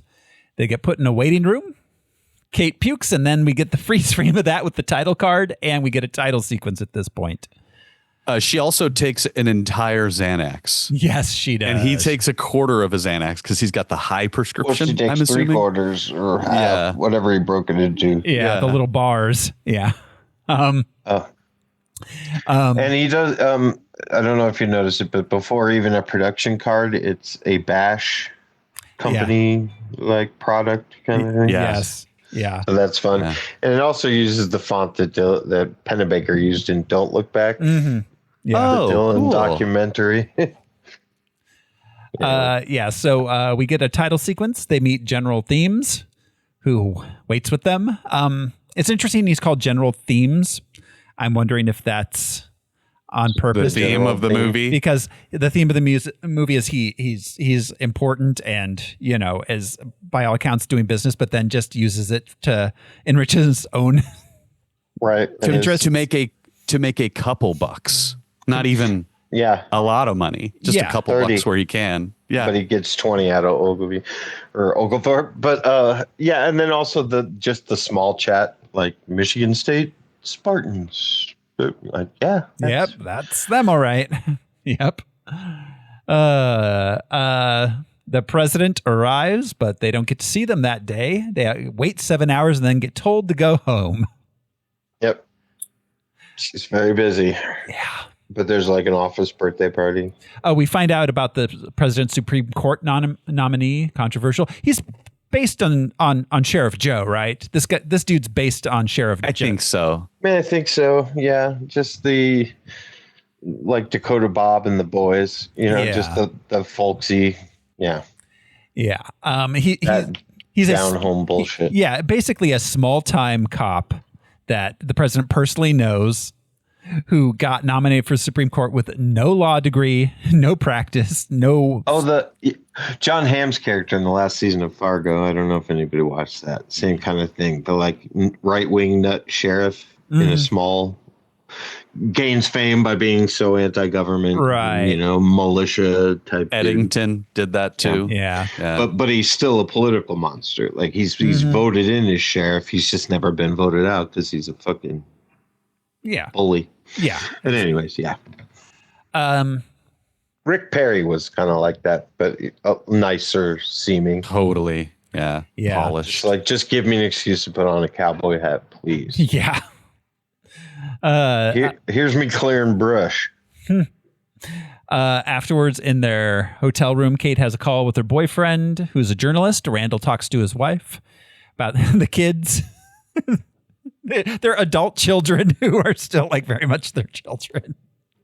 I love that Jennifer Lawrence agrees to meet his mother in 7 months. No, yeah. Well, that's weirdly specific and distant. Yeah. The next day, they do get a meeting with the president and her son, who's chief of staff. So he constantly carries around a Birkin bag, which is which is the football. Yep. So they gave the chief of staff the football instead of the army designee. The Joint Chiefs, which is, I mean, again, we're in a world where that's not crazy. Trump showed it at Mar-a-Lago at dinner. My dad knew a guy who carried the football for Reagan, which is fascinating. Yeah. But then it also, Adam McKay shoots to it, and there are a lot of shots where it looks like a purse. Because it's a Birkin bag. Yeah. Yeah. It's a $10,000 purse, right? He's constantly snorting. All right, so anyways, this scene is fantastic. Meryl Streep just chews up the... And the way that it ends with her shuffling for the cigarettes... and telling the story, she almost brings you back in with that political, like, it reminds me of this one time where you're like, oh, okay, maybe she is paying attention. Like, maybe she's just processing this. And by the end of it, you're like, oh, fuck. Oh, no. Well, and it cuts to different pictures of her with really terrible celebrities. Yeah. And then Steven Seagal. She Mariah says Carey was the other one? Yeah, Mariah Carey. Something like it, yeah. Bill Clinton. It's like, ugh. Trump. Yeah. But, she says you can't just tell millions of Americans that they're going to die. And then it shoots to Andrew Jackson's portrait. Yes. The Oval. Yes. Yeah. But I love that. She's like, so what's the ask? Like, you want some funding? You want a better grant? What's going on here? And of course, Randall and Kate are like, we don't have an ask. We're telling you what's happening. Whereas Oglethorpe, who is part of the political hierarchy, is like, yes, we need money to do this stuff. Yeah. To stop. There's a system in place. He pulls the lever the moment that she presents it. What do you need from me? Well, pull this lever. Here's the lever. 70% chance. Sit tight and assess. That is such an American policy thing. 99.78. So let's just say it's 70%. Yep. I love that. It's not even close to 70. Not even. I love that Jonah Hill calls her the boy with the dragon tattoo. Yes. Yeah, not even the girl, the boy with the dragon tattoo. It's fantastic. And he's like, oh my God, you're breathing. So he's so high, the vibrations are just intense in the room. And he's just like, it's stressing me out. So obviously everything that came up in this meeting is super classified. Yeah. And he fist bumps her like, thanks for dressing up. Thanks for dressing up. Every line that he utters is so fucking funny. Yeah. Mm-hmm. That's what I mean. He's used well. If you know how to use him, he's just right. These are the things he should be saying. Yeah. Instead of fatalities. Yeah, she needs him to be as insufferable as he is. Oh, yeah. Yeah. Because she just, oh, man, she's just like joyous. Like you can tell that she's, it's one of those things where you can see actors being like, oh, fuck, man, this is going to look so good. Like you could tell that she's like, I don't even have to do anything. Like, thank you. Thank you. Thank you. So they leave. Oglethorpe tells Randall and Kate that they need to leak it to the news media. Since her boyfriend is a journalist, he has a connection to someone they can leak to. Then we cut to Peter Isherwell, CEO of Bash. He's doing a whole Steve Jobs style. Well, and before that, she says to her boyfriend on the street, like she breaks it down what's going to be happening. And somebody overhears her. And she's like, no, it's a new video game. Oh, okay. Yeah, exactly. Better. But then, Peter Isherwell's on stage like Steve Jobs, dropping the new phone. With children just holding the phone. And then the kids each have like a line. Yeah, and the question, that was, scripted. Yeah. Mr. Isherwell, can I ask a question? Oh, no.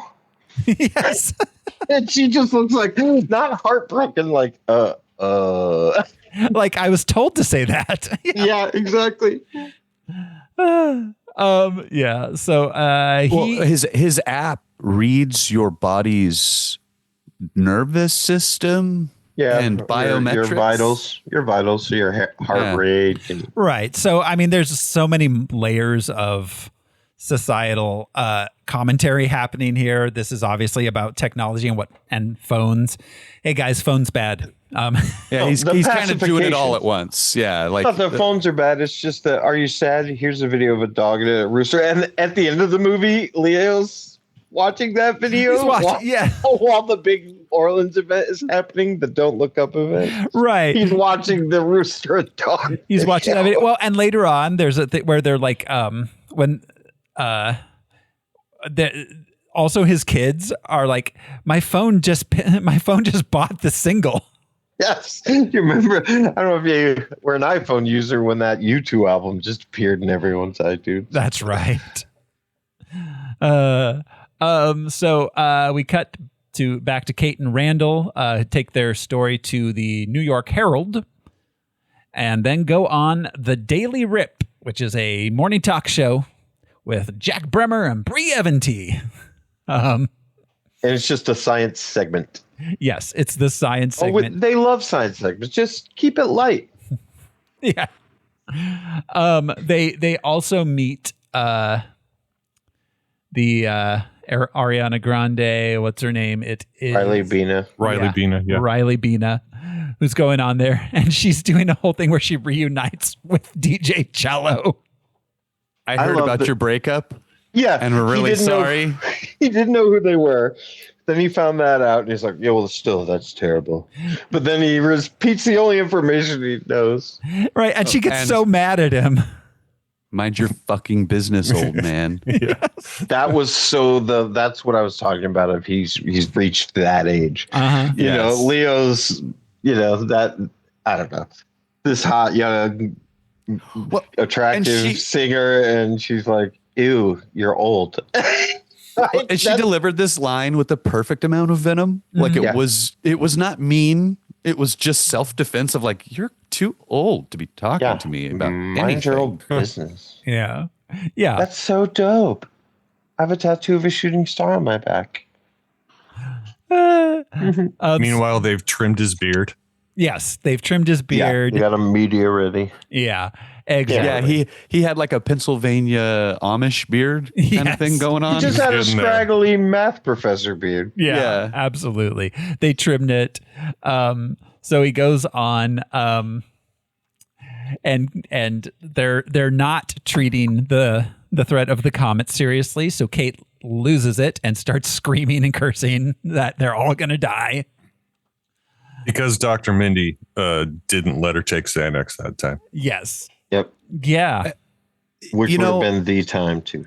It's interesting. In the very beginning of the movie, when they make the discovery, and Leonardo DiCaprio's character, Dr. Mindy's like, "All right, let's do the math. Let's figure out where it's headed." He asks, "What would Carl Sagan do?"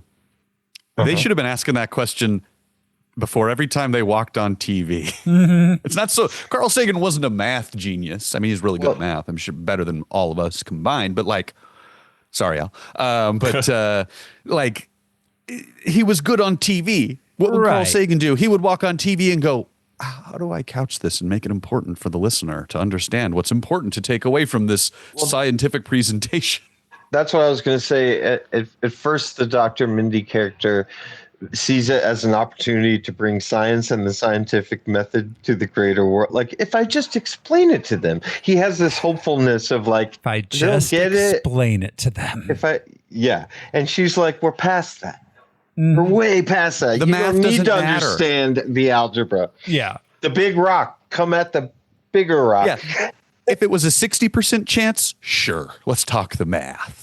Oh yeah. Well, we've seen those science segments. There is a comet in the outer reaches. It's not a threat to us, but that's how they're treating this.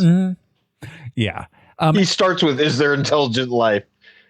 And then Dr. Mindy's his little moment. Oh, yes. Okay. I'll say it. Yeah.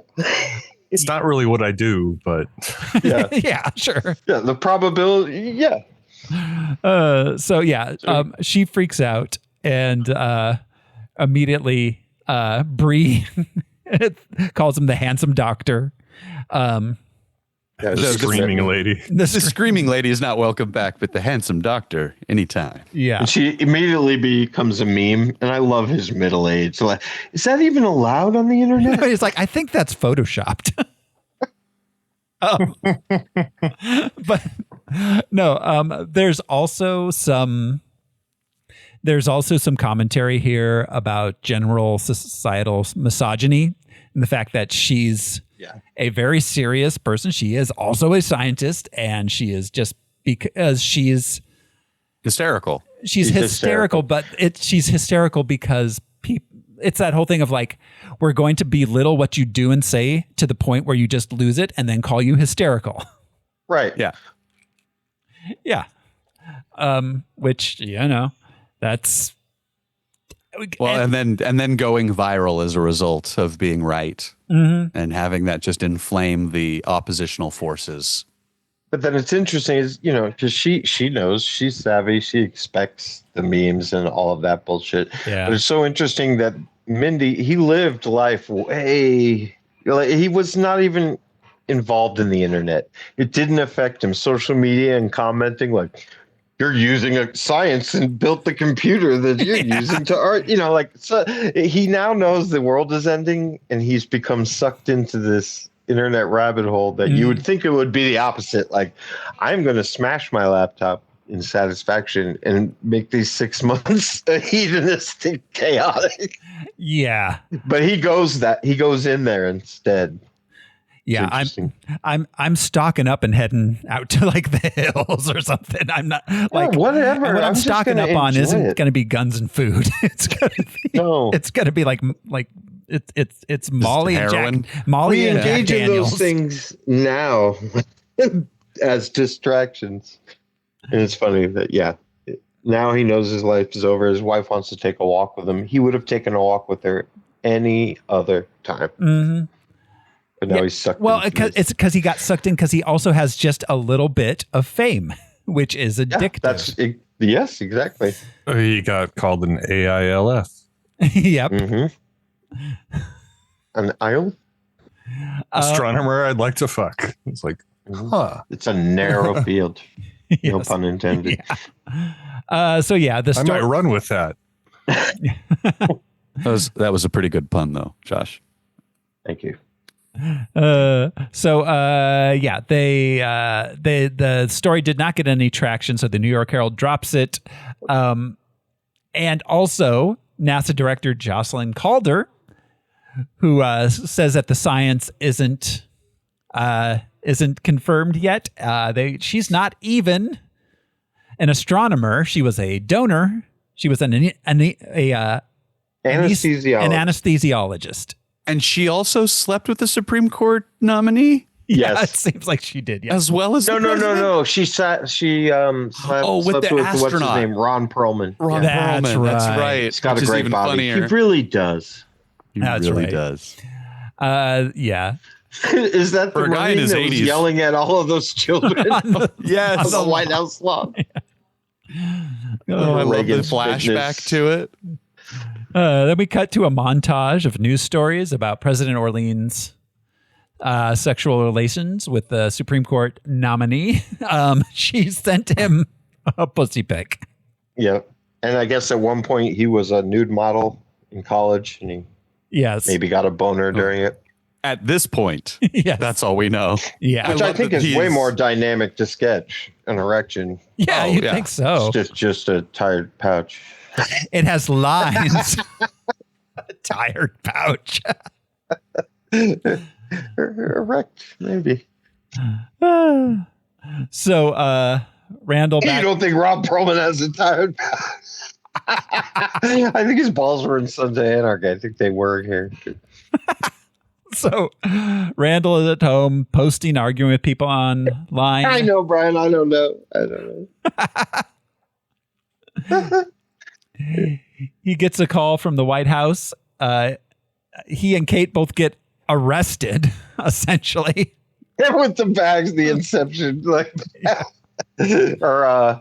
not Inception. What do they call that? Rendition. Yes. Yep. Where they just take you. Yeah, exactly. No, when she was jogging, she's like, "You could have just called me." Was that guy pretending to be blind?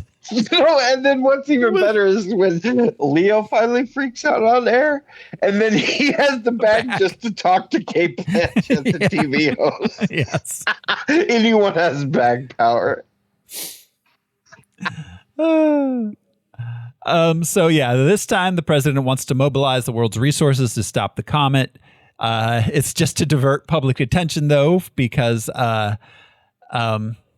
Randall and Kate are on board to be advisors either way, but it's to divert public attention from the whole scandal with the Supreme Court nominee. And she's going to lose the midterms. Well, and you notice that we, when the first plan, which is to try to deflect it or destroy it, we are in cooperation with other space powers. Yes. You know, we launch from China, we launch from Russia, they launch from the U.S. But then once it becomes a commodity, yeah, it's just us. Yeah, exactly. We don't want to share that money with the other countries. We'll share the disaster, but we're not going to share it. I love the whole spectacle of the announcement, like doing it from a battleship. Right. With fireworks. Yep. Yeah. Which she does as an emergency broadcast. Usually when those are done, the president is in the Oval Office because it is an actual, like, all of a sudden, like, I got to tell you people that what just happened.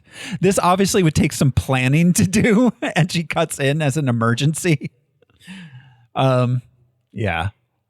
But they make Jocelyn resign as a scapegoat. They're going to launch a manned mission with... Which doesn't need to be manned, but she says America needs a hero. Yes. So it's a suicide mission, and he knows it because he's just that kind of patriot. Yeah, exactly. We get another montage. But you could just shoot rockets. There doesn't need to be a dude. There doesn't even need to be a dude.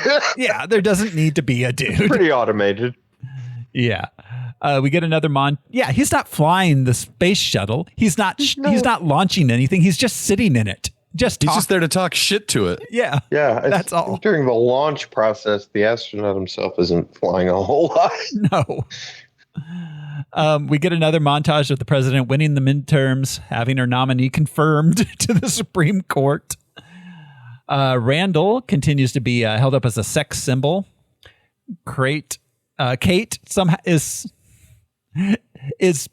it's her fault for discovering it, and because the comet has her name. Like, yeah. Answer the question. What is the question? We missed the line about, like, try not to have too much math. Yeah. It's all math. It's all math. Yeah.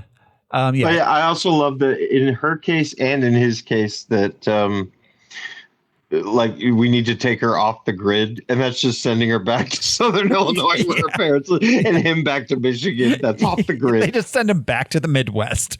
Yeah, they're off the grid.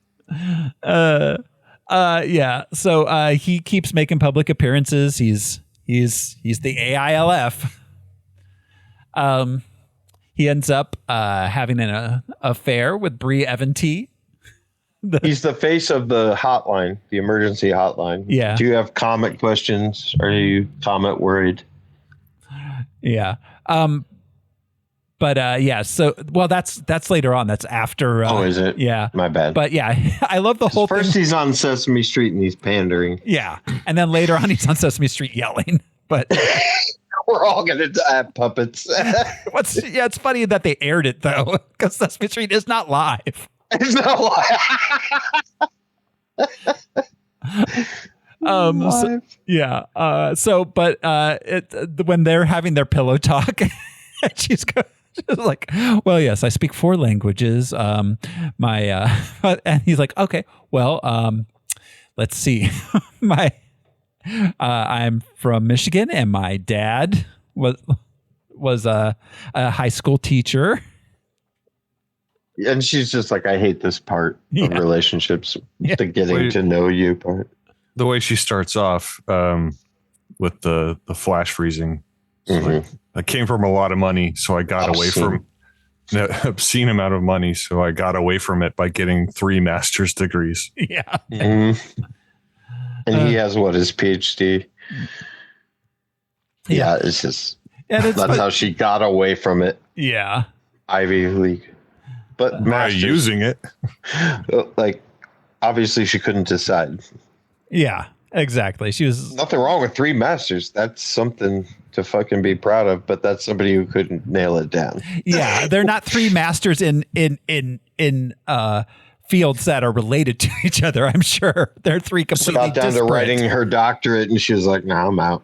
There are a lot of TV personalities and journalism that are those people. Like they're clearly pointing to Mika Brzezinski, but there are so many like what's it called, press secretaries and things like that are now in the press. That wasn't their goal. You know, they were going to become like a or they come from corporations obscene, or whatever. Anderson Cooper is a Vanderbilt. Yes, yeah, exactly. To the flash freezing air, right. she is also a Anderson Cooper analog too. But you're right; these people present as you can trust me. Yeah, it's like I could never trust you. We don't. It's not the same sphere. I mean, the Vanderbilts. That's obscene money. They invented the railroads. They didn't invent them, but you know what I mean. They Vanderbilt this country. They did. Well, yeah, but I mean, even down to like people like Savannah Guthrie, who's now like on like the Today Show. Like she's from Tucson. Yeah. Well, and like the Bush daughters are also on TV now. Yeah. Things like that. But she. You start with a theater degree, and then you get a communications degree, and that's all you need. Well, it's like okay, like why I'm going to about Savannah Guthrie is like she was a lawyer. She had the highest bar score of anyone ever in Arizona when she passed the bar.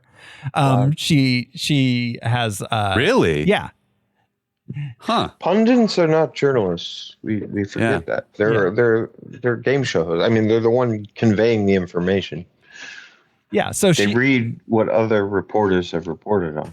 She graduated magna cum laude from Georgetown. Like she has like a lot of like credentials, and then she went to be a journalist, and then she became someone who does like, hey, let's do a cooking segment now, guys. She worked in was she in the Bush administration? No. No, by all accounts, she stayed away from anything politics. But yeah, she was a Tucson. I remember when she was on the Tucson local news. Interesting. Yeah. She did weather. Yes. Savannah Guthrie. Yeah. So, all right. So they, launch day comes. They launch with what's his name? Drask talking. He's from a different generation. So they launch and it's successful. He's going up. Then Peter Isherwell, the billionaire CEO of Bash Cellular. Real quick, when it's a heroic patriotic mission, everyone's looking up. They've even got binoculars. Yeah. Yes, exactly. He interrupts the mission. He takes the president aside. She comes back, and the shuttle's turning around. It's coming back. They're just correcting their trajectory. I was in the Navy. Mm-hmm. Nope, they're coming back. Every character in this movie, background, foreground, they all know better. Mm-hmm. Everybody knows. All the armchair pundits. Yep. And all the drone rockets start parachuting, just kind of stop and. Yep. That's hundreds of billions of dollars. Mm-hmm. Yep. So they're back at the White House waiting outside again of the Oval Office when Jonah Hill comes out and pulls Randall in, tells him he's now the chief science advisor to the White House. But don't worry, I brought you water and crackers. Yep. And then he throws them on the floor.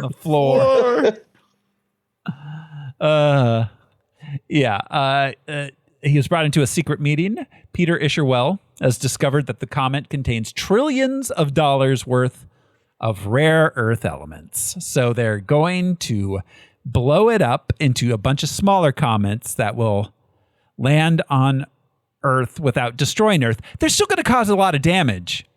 Yes. Okay. Yeah, and they know Al, do you want to go or do you want me to go? You have it in mind. Go. This is the dumbest thing you could do. Yes. Obviously, if you wanted to harvest materials from it and make it smaller, you don't try and slow it down. You speed it up. You put it in orbit. Yeah, I don't. Still got to deflect it.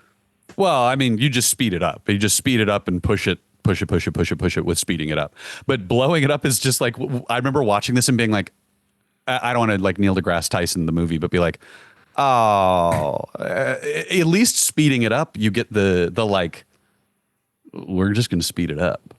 I think it's that Elon Musk SpaceX thing where it's, I don't know.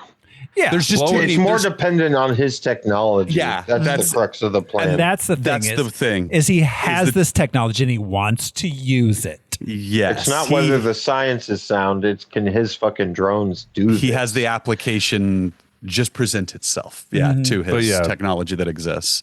Blowing it into pieces makes it more unpredictable.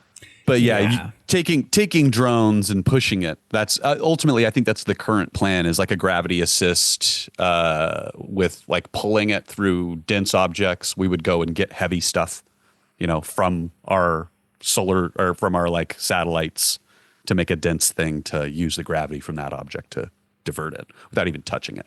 But just interesting that this was the plan. I was like, oh, fuck, we're going to blow it up. That's not going to work. Yeah. Well, yeah, but they want it to land. Yeah. They I think was the point. And they basically have decided Chile's fucked, but we'll go ahead and sacrifice Chile in the name of all this. Yeah, exactly. It is one of the least populous parts of the planet. So yeah, make a case. Let's hear. That the Chileans from a different generation. So I mean, there's a lot of Germans in Chile. We can. That's worth it right there. Let's send let's find the Germans in Argentina. I'm sorry. So Magneto. I don't know if you guys noticed. If they're not dead yet, then good for them at this point. They could catch an asteroid. I don't know. I don't know if you guys noticed, but when Isherwell is handing it off to his scientist, the woman scientist that he brought with him, he sniffs her hair. His big sniff. Yeah. Deep down, they're still weirdos. Which, to the Elon Musk thing, he's got multiple children with multiple executives that he has hired personally. Yep. And he seems and creepy, Grimes, but more in the like creepy of the dude that walked up to your table at the bar and you just want him to go away instead of like Trump creepy. But just Zuckerberg too. Like, yeah, I don't think he's a pederast, but he just feels creepy. Like I would watch him in a room. It's Colin the energy vampire kind of thing. You're like, dear God, I need to break away and run from this space. Well, yeah, that person makes me uncomfortable for reasons I cannot articulate. Well, I mean, and that's this Peter Isherwell character. Yeah. And that's their power too. That's like a weird dude finds out that they're like, I make people uncomfortable. Right. I'm going to use that. Like, once you have so much money that it's not a flex anymore, you have to find these weird manipulative ego trips. Yes, which Peter Isherwell uses against DiCaprio later on. Nobody. Algorithms. Yeah, nobody who is healthy and well-adjusted is enough of a sociopath to get that much money. Right, and keep it. It takes piles of bodies to get to the top of the pile of bodies. So Randall goes and tells Oglethorpe and Kate what's happened. They go to a bar to talk about it. Another patron of the bar notices the White House passes, so Kate just tells him what's going on. This is the third pass at her trying to talk her way out of it. Like, oh, we're just talking about the thing. Like, but that looks like a real White House pass. I was like, fine. Do you want to know? Yeah. Riot breaks out, as of course it would. Again, just destructive. This is her first real political statement, and it's not really political, other than it is, but she's just stating the facts that they're not shooting down the. They're not shooting it down to make billionaires rich. They want to make they're trying to figure a way to commodify it. Yep. Yeah. Like, it's not really a political statement because she's just stating the nature of the facts. Well, at this point, telling the truth is a political statement. Yeah. Which is I guess the whole thing of the movie. Yes. I guess we've scratched that the, is the surface to the. What is it? Reality has a liberal bias. Yeah. Yes. Facts. Yeah. She did have one political statement earlier when she told the president to her face, "I didn't vote for you." Yeah. Oh, but we got to work together. I don't know if she voted at all. Yeah. I don't know if you guys noticed, but when they cut back to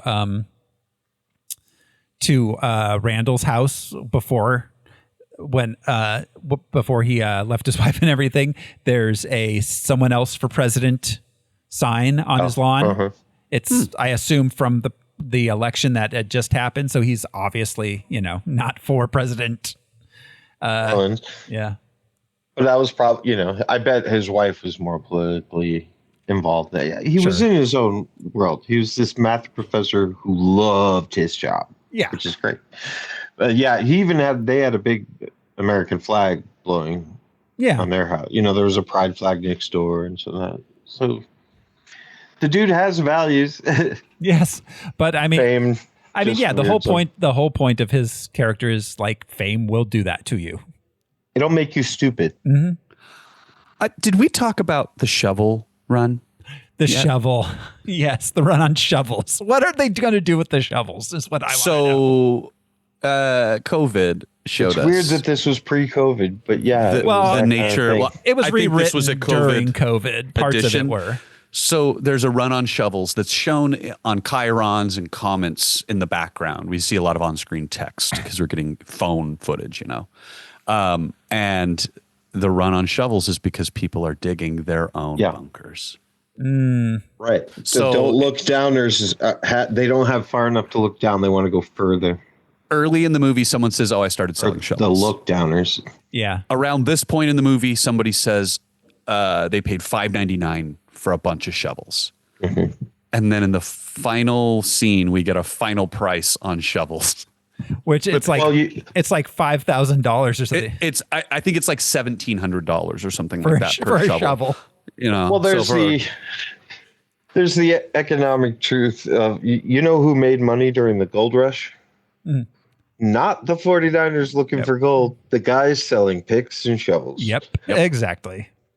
Mm-hmm. We forgot to mention that there is a quote in the beginning of this movie that's attributed to Michael Lee, Handy? and it's clearly Jack Handy. I looked up in the internet, and Adam McKay knows Jack Handy. Yeah, it was attributed to Jack Handy when I saw it. I thought no, it was Michael Lee. It was Michael Lee. Really? And Reddit's not quite sure who Michael Lee is, but they're all like, "That's a Jack Handy." That I want to go out. I like remember my grandfather in his sleep, peacefully in his sleep, not screaming in terror. That was a Jack Handy. That was a deep thought. Yeah. Yeah. God, what a way to start the movie. There must have been an inside joke and not attributing it to him, because again, they worked together. Yeah, if not hired around the same time.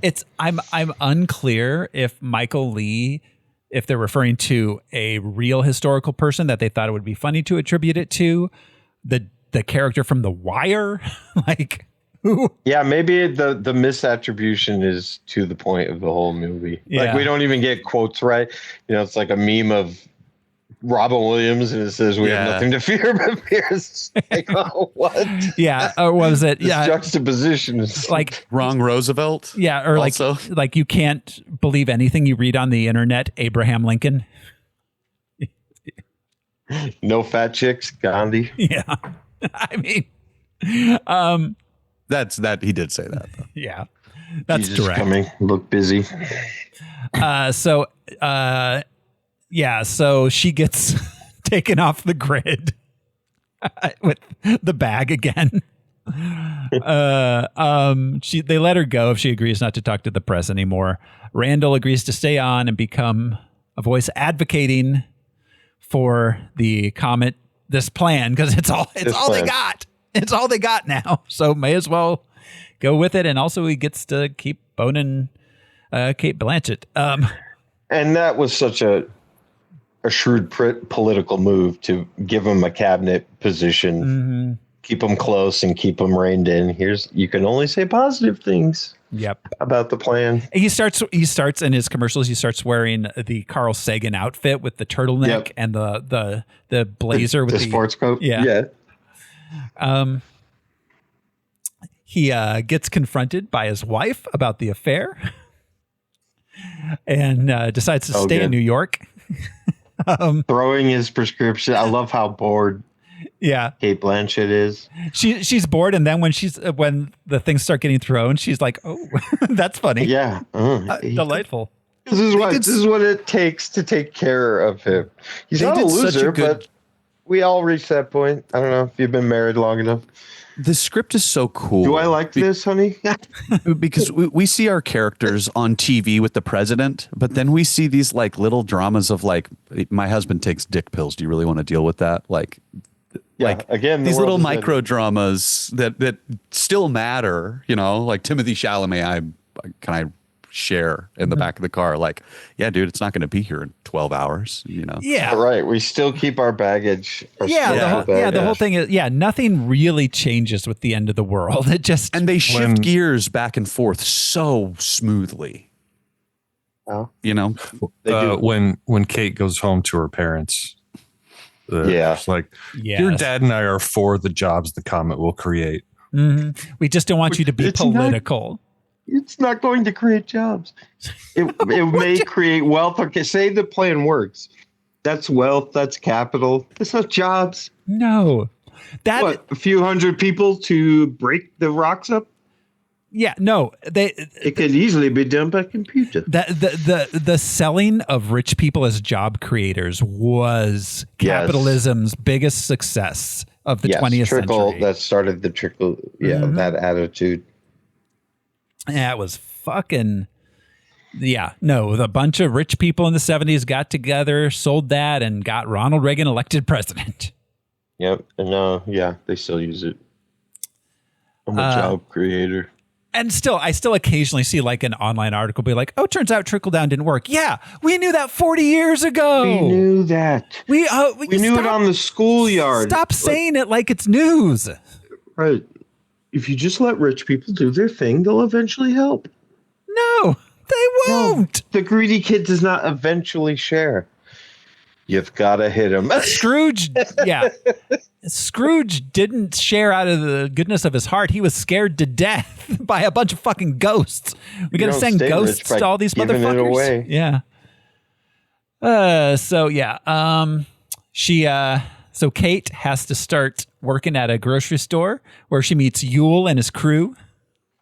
Not just a grocery store, like Bevmo. Yeah. Oh, yeah. She went straight towards the liquor store. Yeah. A discount. Yep.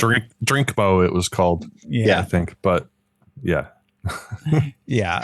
And they're shoplifting. The box liquor store. Yeah. Yeah. A huge liquor store. And doesn't care about the shoplifters, and it kind of takes the sting, but they love how punk rock it is. Yeah. Yeah, they recognize her, so of course they invite her to come hang out with them later. And we get another montage. World opinions divided. People that think it's a severe threat, some who say that mining the comet will create jobs, and some who say it doesn't even exist. Yeah, there is no comment. There is no comment.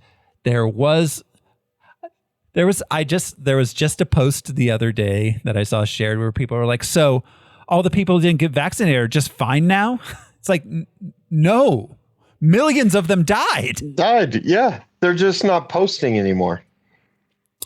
Picture of the bomber with the red dots on it.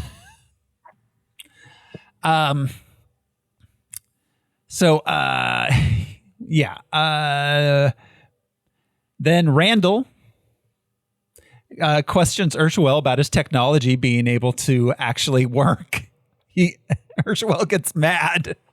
Because don't forget the time frame we're dealing with here. Yeah, this is all happening so quickly. The prototype is going up. Yeah, exactly. The prototype is what's going out there. And he gets mad and tells him that his own death, like he says that we can predict your own death. And yours is so... a certain certainty. Yeah. Which now numbers matter to them, of course. Mm-hmm. Which is, yeah. And his death is so boring, it's not even worth noting, is what Ursula tells him. Which is true. Isherwell takes issue at being called a businessman. Mm-hmm. Yeah. And then, you think I'm just a businessman? And then basically reveals that he has death statistics on everybody. And the president asks how she's going to die. He says, you're going to be killed by a Bronterock. We don't know what that means.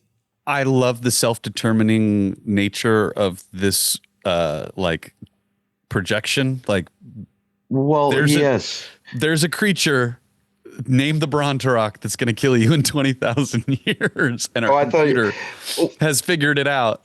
You know, like there's an unknown variable that has entered the equation that wipes away your death predictions because it will be everyone in 6 months. Mm-hmm. Even if you're factoring in if your mission succeeds, he's not going to die of cancer. Yeah, everyone dies in 6 But months. he tells Randall that he's going to die alone. Yeah, which there's is no probability. Correct. Well, that actually changes his fate, I think. Yeah, I think that was goes back to his family, but that's also a reaction. Yeah, he finally comes back down to earth and realizes. But yeah, but there's no they could maybe come up with a probability for a cancer or a disease or something like that. But alone, you cannot predict who's in the room. Yeah. Or in the car, or in the whatever. You don't know who's going to be there. That's just an added jab. Yeah. At the end of this whole thing where he's like just trying to cut Randall down to size, when the president is like, you're lucky that he absolutely adores you. Yeah. No, he does. He has that Tony Stark thing of not being handed stuff as well. Mm-hmm. Yeah. So, meanwhile, Kate hangs out with Yule and his friends. Kate's diet app tells us there's 25 days to go. Yeah. She's tracking the comet with her diet app. Yep. She's feeling real depressed and existential, so she begins having a relationship with Yule. She's like, fuck it. It doesn't matter. I'm just going to bone this kid. Like, we hang out behind the abandoned Burger Mart. Yeah. From 7 to whenever. Yeah. She's like, fuck it. Why not? Yeah. Why not? Yeah. At first, because when he kisses her the first time, she's like, ew, no. And then she's like, whatever. It doesn't matter. I'll go for it. Yeah. She's just surprised. Yeah. It's more fun than listening to him talk. Yeah. You know? Then thinks he's sweet. Yeah. Like we all do. Then Randall finally has a breakdown on the Daily Rip. He screams and says that we're all going to die, and just has like an entire, like, what is wrong with everybody? What is wrong with everybody? I'm not going to compare it directly to Network, but it's a lot like Howard Beale's speech. Like, why don't you open the window and scream, I'm mad as hell, and I'm not going to take it anymore. It's the United States of Exxon, and yeah. Right. And he's just, and same thing with Mindy, like, not everything needs to be so goddamn clever. Not everything has to be so pleasant and charming all the fucking time. Yeah. And that's an important lesson for us right there. Thoughts and prayers, that whole bullshit. Thoughts and prayers. It's not all the end of a sitcom. It's not. It's ugly. So after his breakdown, we cut to him in the back of the car with the hood on. And but this time he's like in reporter rendition, like it's so Kate Blanchett can talk. We cut back to Illinois. Kate discovers that Yule's a Christian, was raised by evangelicals. In Michigan, Randall sees the comet in the sky, gets out of his car in the middle of traffic, and everyone starts seeing it. He and Kate calls him. The comet is now visible from Earth as a comet. So through montages, Kate, Randall, and Oglethorpe organize a protest campaign on social media, telling people to just look up. They call on other countries to also intercept the comet. We get the in Australia.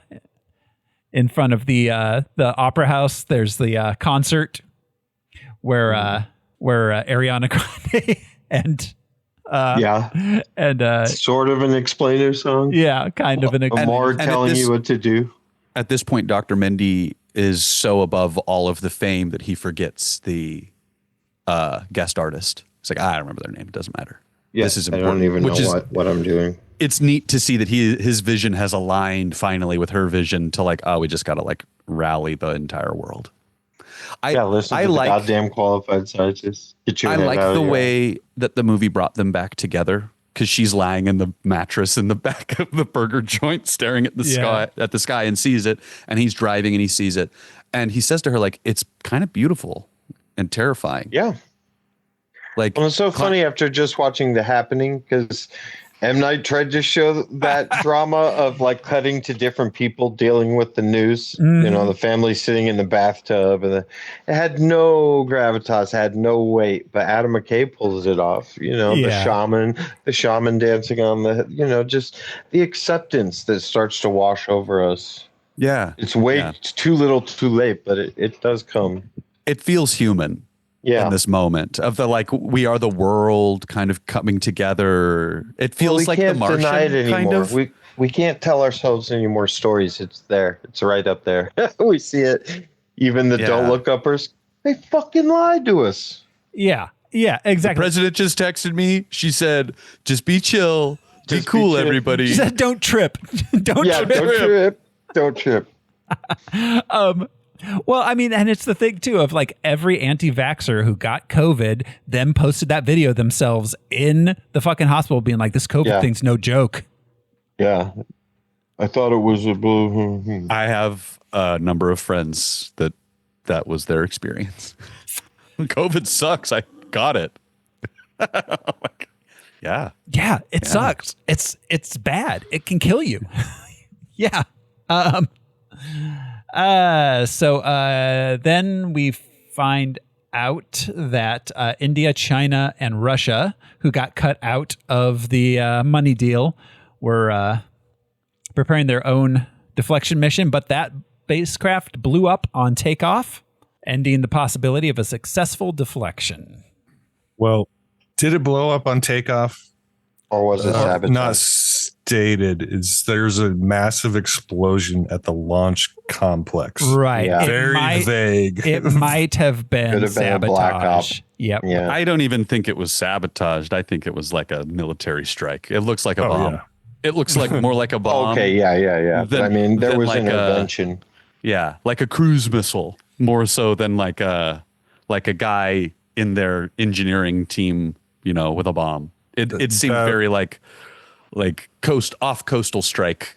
That was no kind of accident. Explosion. Yeah, that operation got taken out. Yeah, it 100% did. Yeah. So I think that's also evident in Oglethorpe's face. I think that when he gets that phone call, he's like, their right. margin of error is not that huge. Like, doesn't make sense. Yeah, and it would have been a large launch too, with multiple vehicles, and their tech is just as sophisticated as ours. Yeah. So, but that's all. We don't have the might to solve a scientific problem. We got to go to an issue well, but we can blow up your launch pad. Yeah, it's very Blazing Saddles. Nobody move or the sheriff gets it kind of energy. It's like, what are you gonna do? Shoot yourself? Yes. Yep. Like, okay. So, Comet Day approaches. Randall, Kate, and Yule drive to Michigan to have dinner with Randall's family. I love how the mundanity of what they're doing and how they don't talk about anything. They're talking about fingerling potatoes. They're, having... Love fingerling. Yeah. You notice the difference between the salmon on farm raised and wild caught, the color. It's so interesting. And later on when they're in the house, they're like, I've got to confess to you guys, I like the trashy store-bought pies better. Yeah. Because that's when denial is going to help you. Well, what are we going to do? Final hours, not the months leading up. Not the months where you can do something about it. Right. Those last few hours, Dr. I don't want to talk about it. What are we going to do? We're going to buy groceries. Mm-hmm. We're going to have dinner. Yeah, that's it. Just going to go buy some groceries. What else are you going to do? Nice dinner. What else are you going to do? Yeah. Killers myself get on one. fire. Like, that's inevitable. Yule proposes in the car. Yeah. Yes, he does.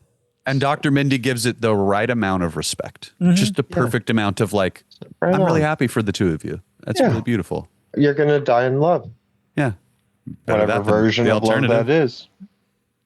So I love watching her just sort of like, I don't want to, like, submission's not the right word for it, but she just has accepted that, like, look, I'd rather have a good time than go kicking and screaming, kind of is kind of how I see her character at this point once she's working in the Bevmo. Like, you know, might as well enjoy myself a little bit. Laugh. We're here for a good time, not a long time. Yeah. Enjoy the company of these strangers, I guess. Once it became inevitable and she knew it wasn't going, there was nothing to do. It was just like, all right, I'm just going to ride it out. That resignation is important. That denial is important. Yes. Yeah.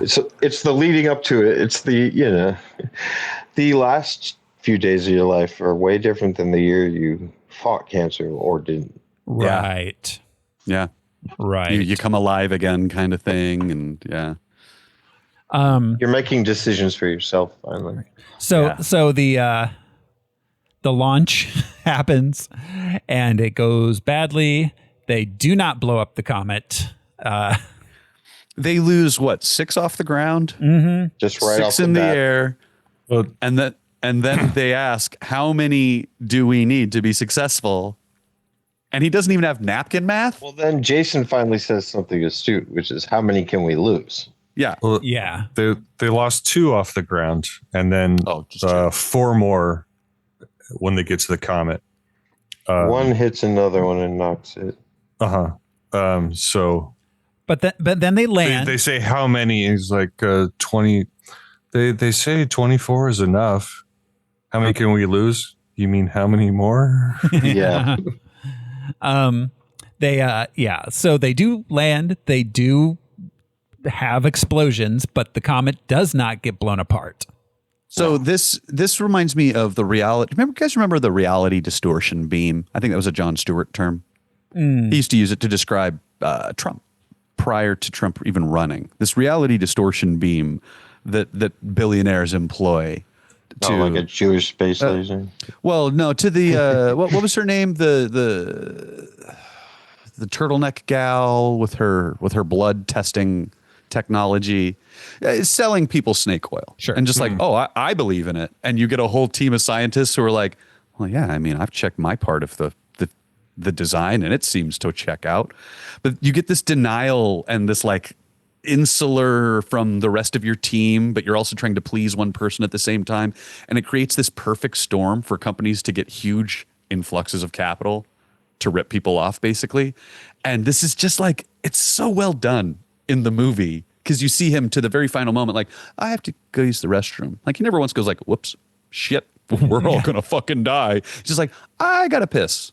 I'll be right back.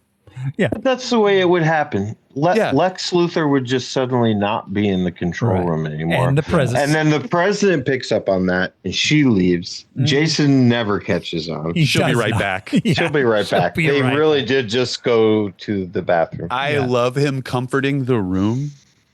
She'll be right back. But And then also the comforting room, himself. standing up. Like, what the fuck am I doing? Like, I'm still working for this guy? Mm-hmm. Even the if his reality plan distortion, worked, this is the what reality I'm doing. distortion field has collapsed. Yep. You know, it's like a quantum state. That was Jon Stewart's kind of point about that whole thing was like, it's this quantum state that can exist, like where people can deny existence in reality with it staring them in the face until they can't, and that state collapses. They can't. Yep. And that's the riot in the bar is the like, oh, we're gonna be fine. But then once it happens, I was always against it. Yeah. We're headed in that direction. We'll see. They've got the ship. It's going to go find the nearest Earth-like planet in the Goldilocks zones. President Orlean calls Randall to offer him 2 places on the ship. He says no. He's going to spend evening with his wife and kids. And she has a Home Alone moment. Yeah, but like Jason. Exactly. Yeah, because he's like, oh, kid. Once again, contrasting like his valuing his family and her not. Oh, right. Did we talk about Jason's final comments to the world? Oh, about saving things?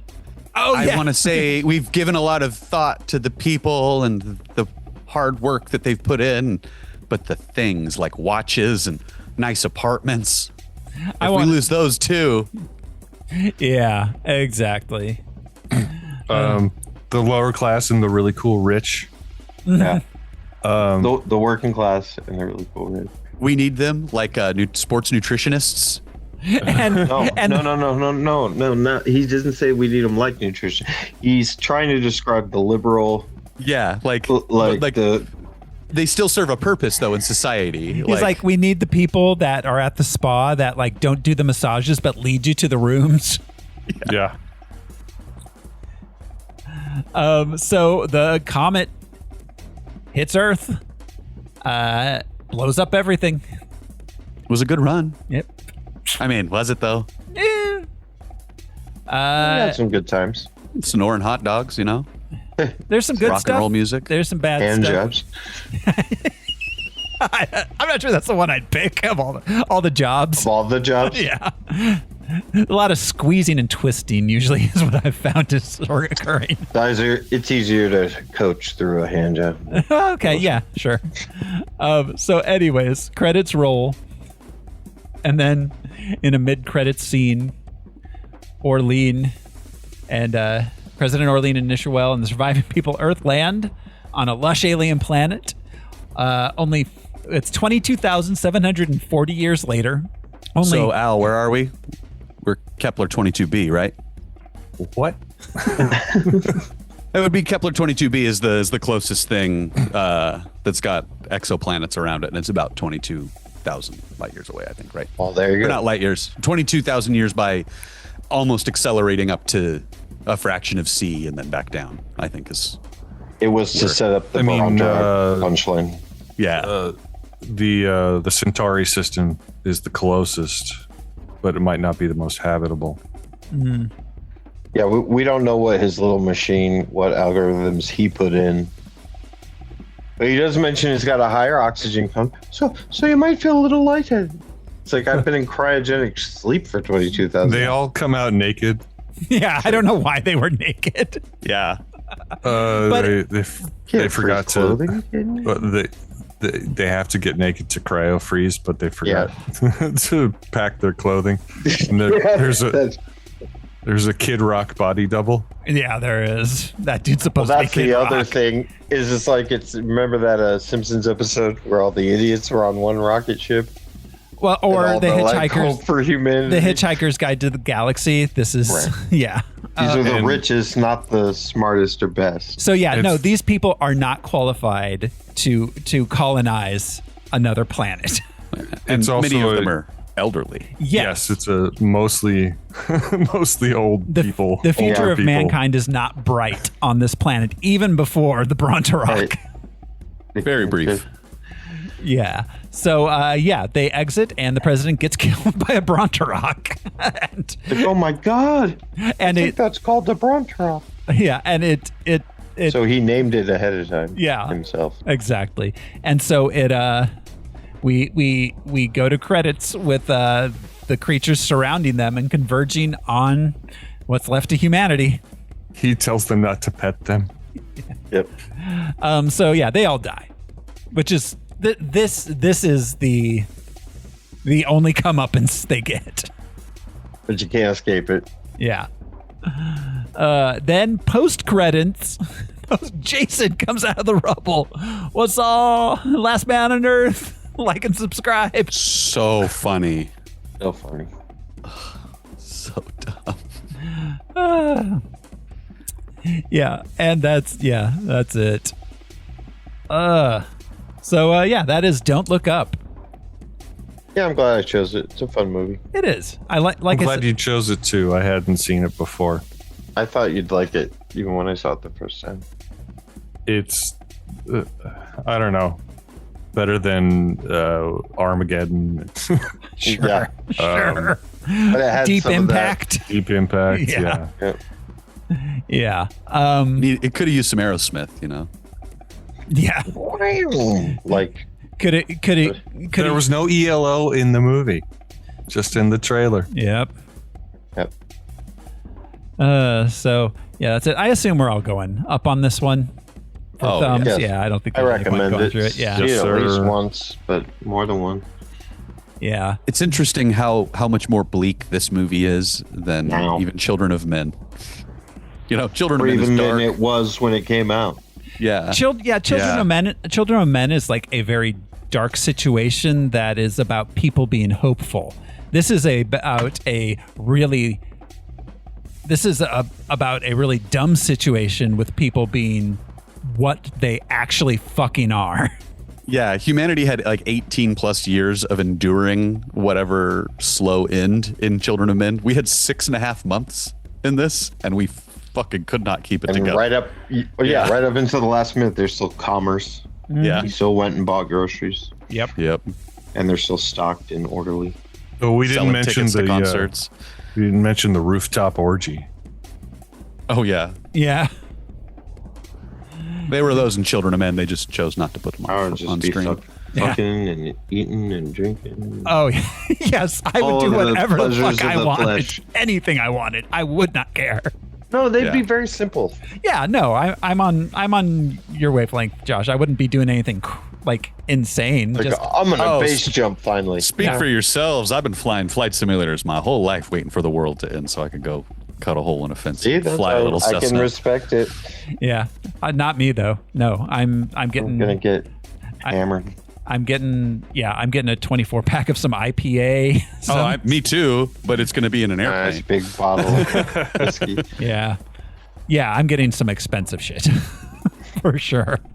So okay, let's take a look back. This is the end of our miniseries here. We started with what was our first one? Children of Men. Children of Men. Then we did Dr. Strangelove. Which was Children of Men, weird biological we can't Evolutionary defects. Yeah. Worldwide defect. Self-extinction. People stop having kids. Yeah. Early 2000s, right? That's the early 2000s? Yeah, world ends in the early 2000s. Well, starts ending. That was a slow motion world ending. And Dr. Strangelove. Which was early 60s, real fast world ending. Yeah. Nuclear Cold War. annihilation. That's the Nuclear classic. annihilation. The classic mutually who assured has destruction. Yeah. That's the way to go. button.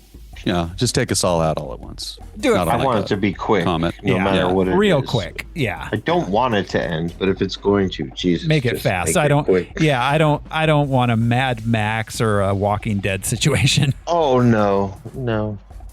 Look at the effort I put into this, and life is pretty fucking easy. Yeah. Yeah. Exactly.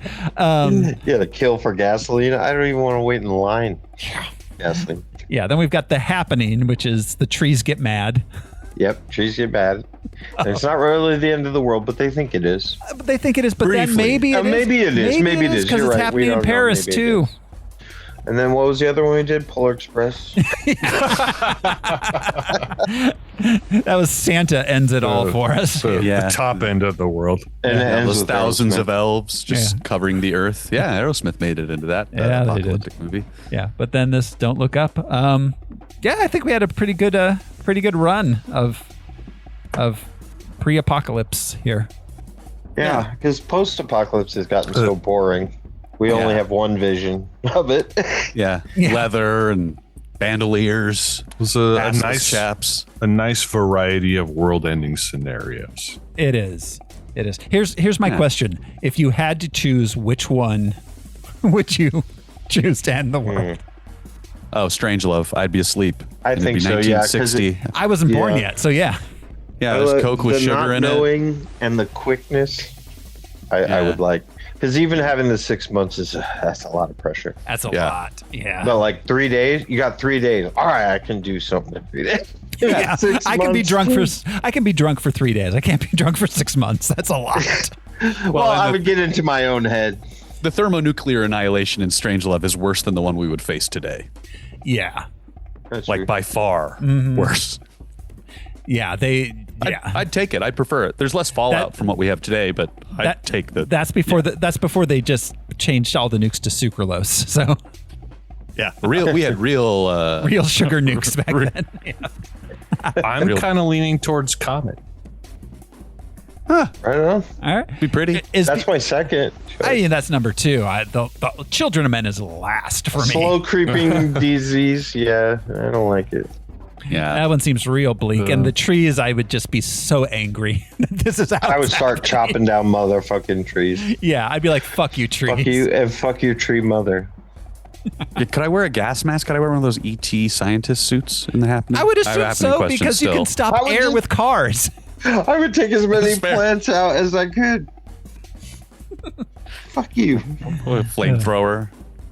Yeah. So, all right, that is the end of Don't Look Up and the end of our pre-apocalyptic miniseries, which means next week we will be back with an all-new series, which is going to be our old series. Yes, superheroes are back. Next time on Harmless Phosphorescence, we will be watching Captain America: Brave New World. Wow, it was like 10 years ago when that came out. Yeah, it was literally less than a year. Yep. Captain America: Brave New World. It's going to be next time on Harmless Phosphorescence. So thanks for hanging out with us, everybody. We appreciate all of you. This has been one of your hosts, Rose Smiley, and I'll be hanging board behind the abandoned Burger Crown from 7 to whenever, so you should come hang if you're not a fucking pussy. I would totally. I'm Josh Cece, and this is probably happening in real time. I'm Brian Lesh, and I fucking love fingerling potatoes. Horrific and beautiful at the same time. I am Alaric Weber. You dare not look upon him. Yeah, I can't look away. This monster. This man, this monster, this Alaric Weber. Dun, dun, dun. See, Dr. Alaric Weber. He's the real math monster. teacher you want to fuck. That's a MILF. That's a Matilf. We'll see you next time, everyone. Bye. Bye.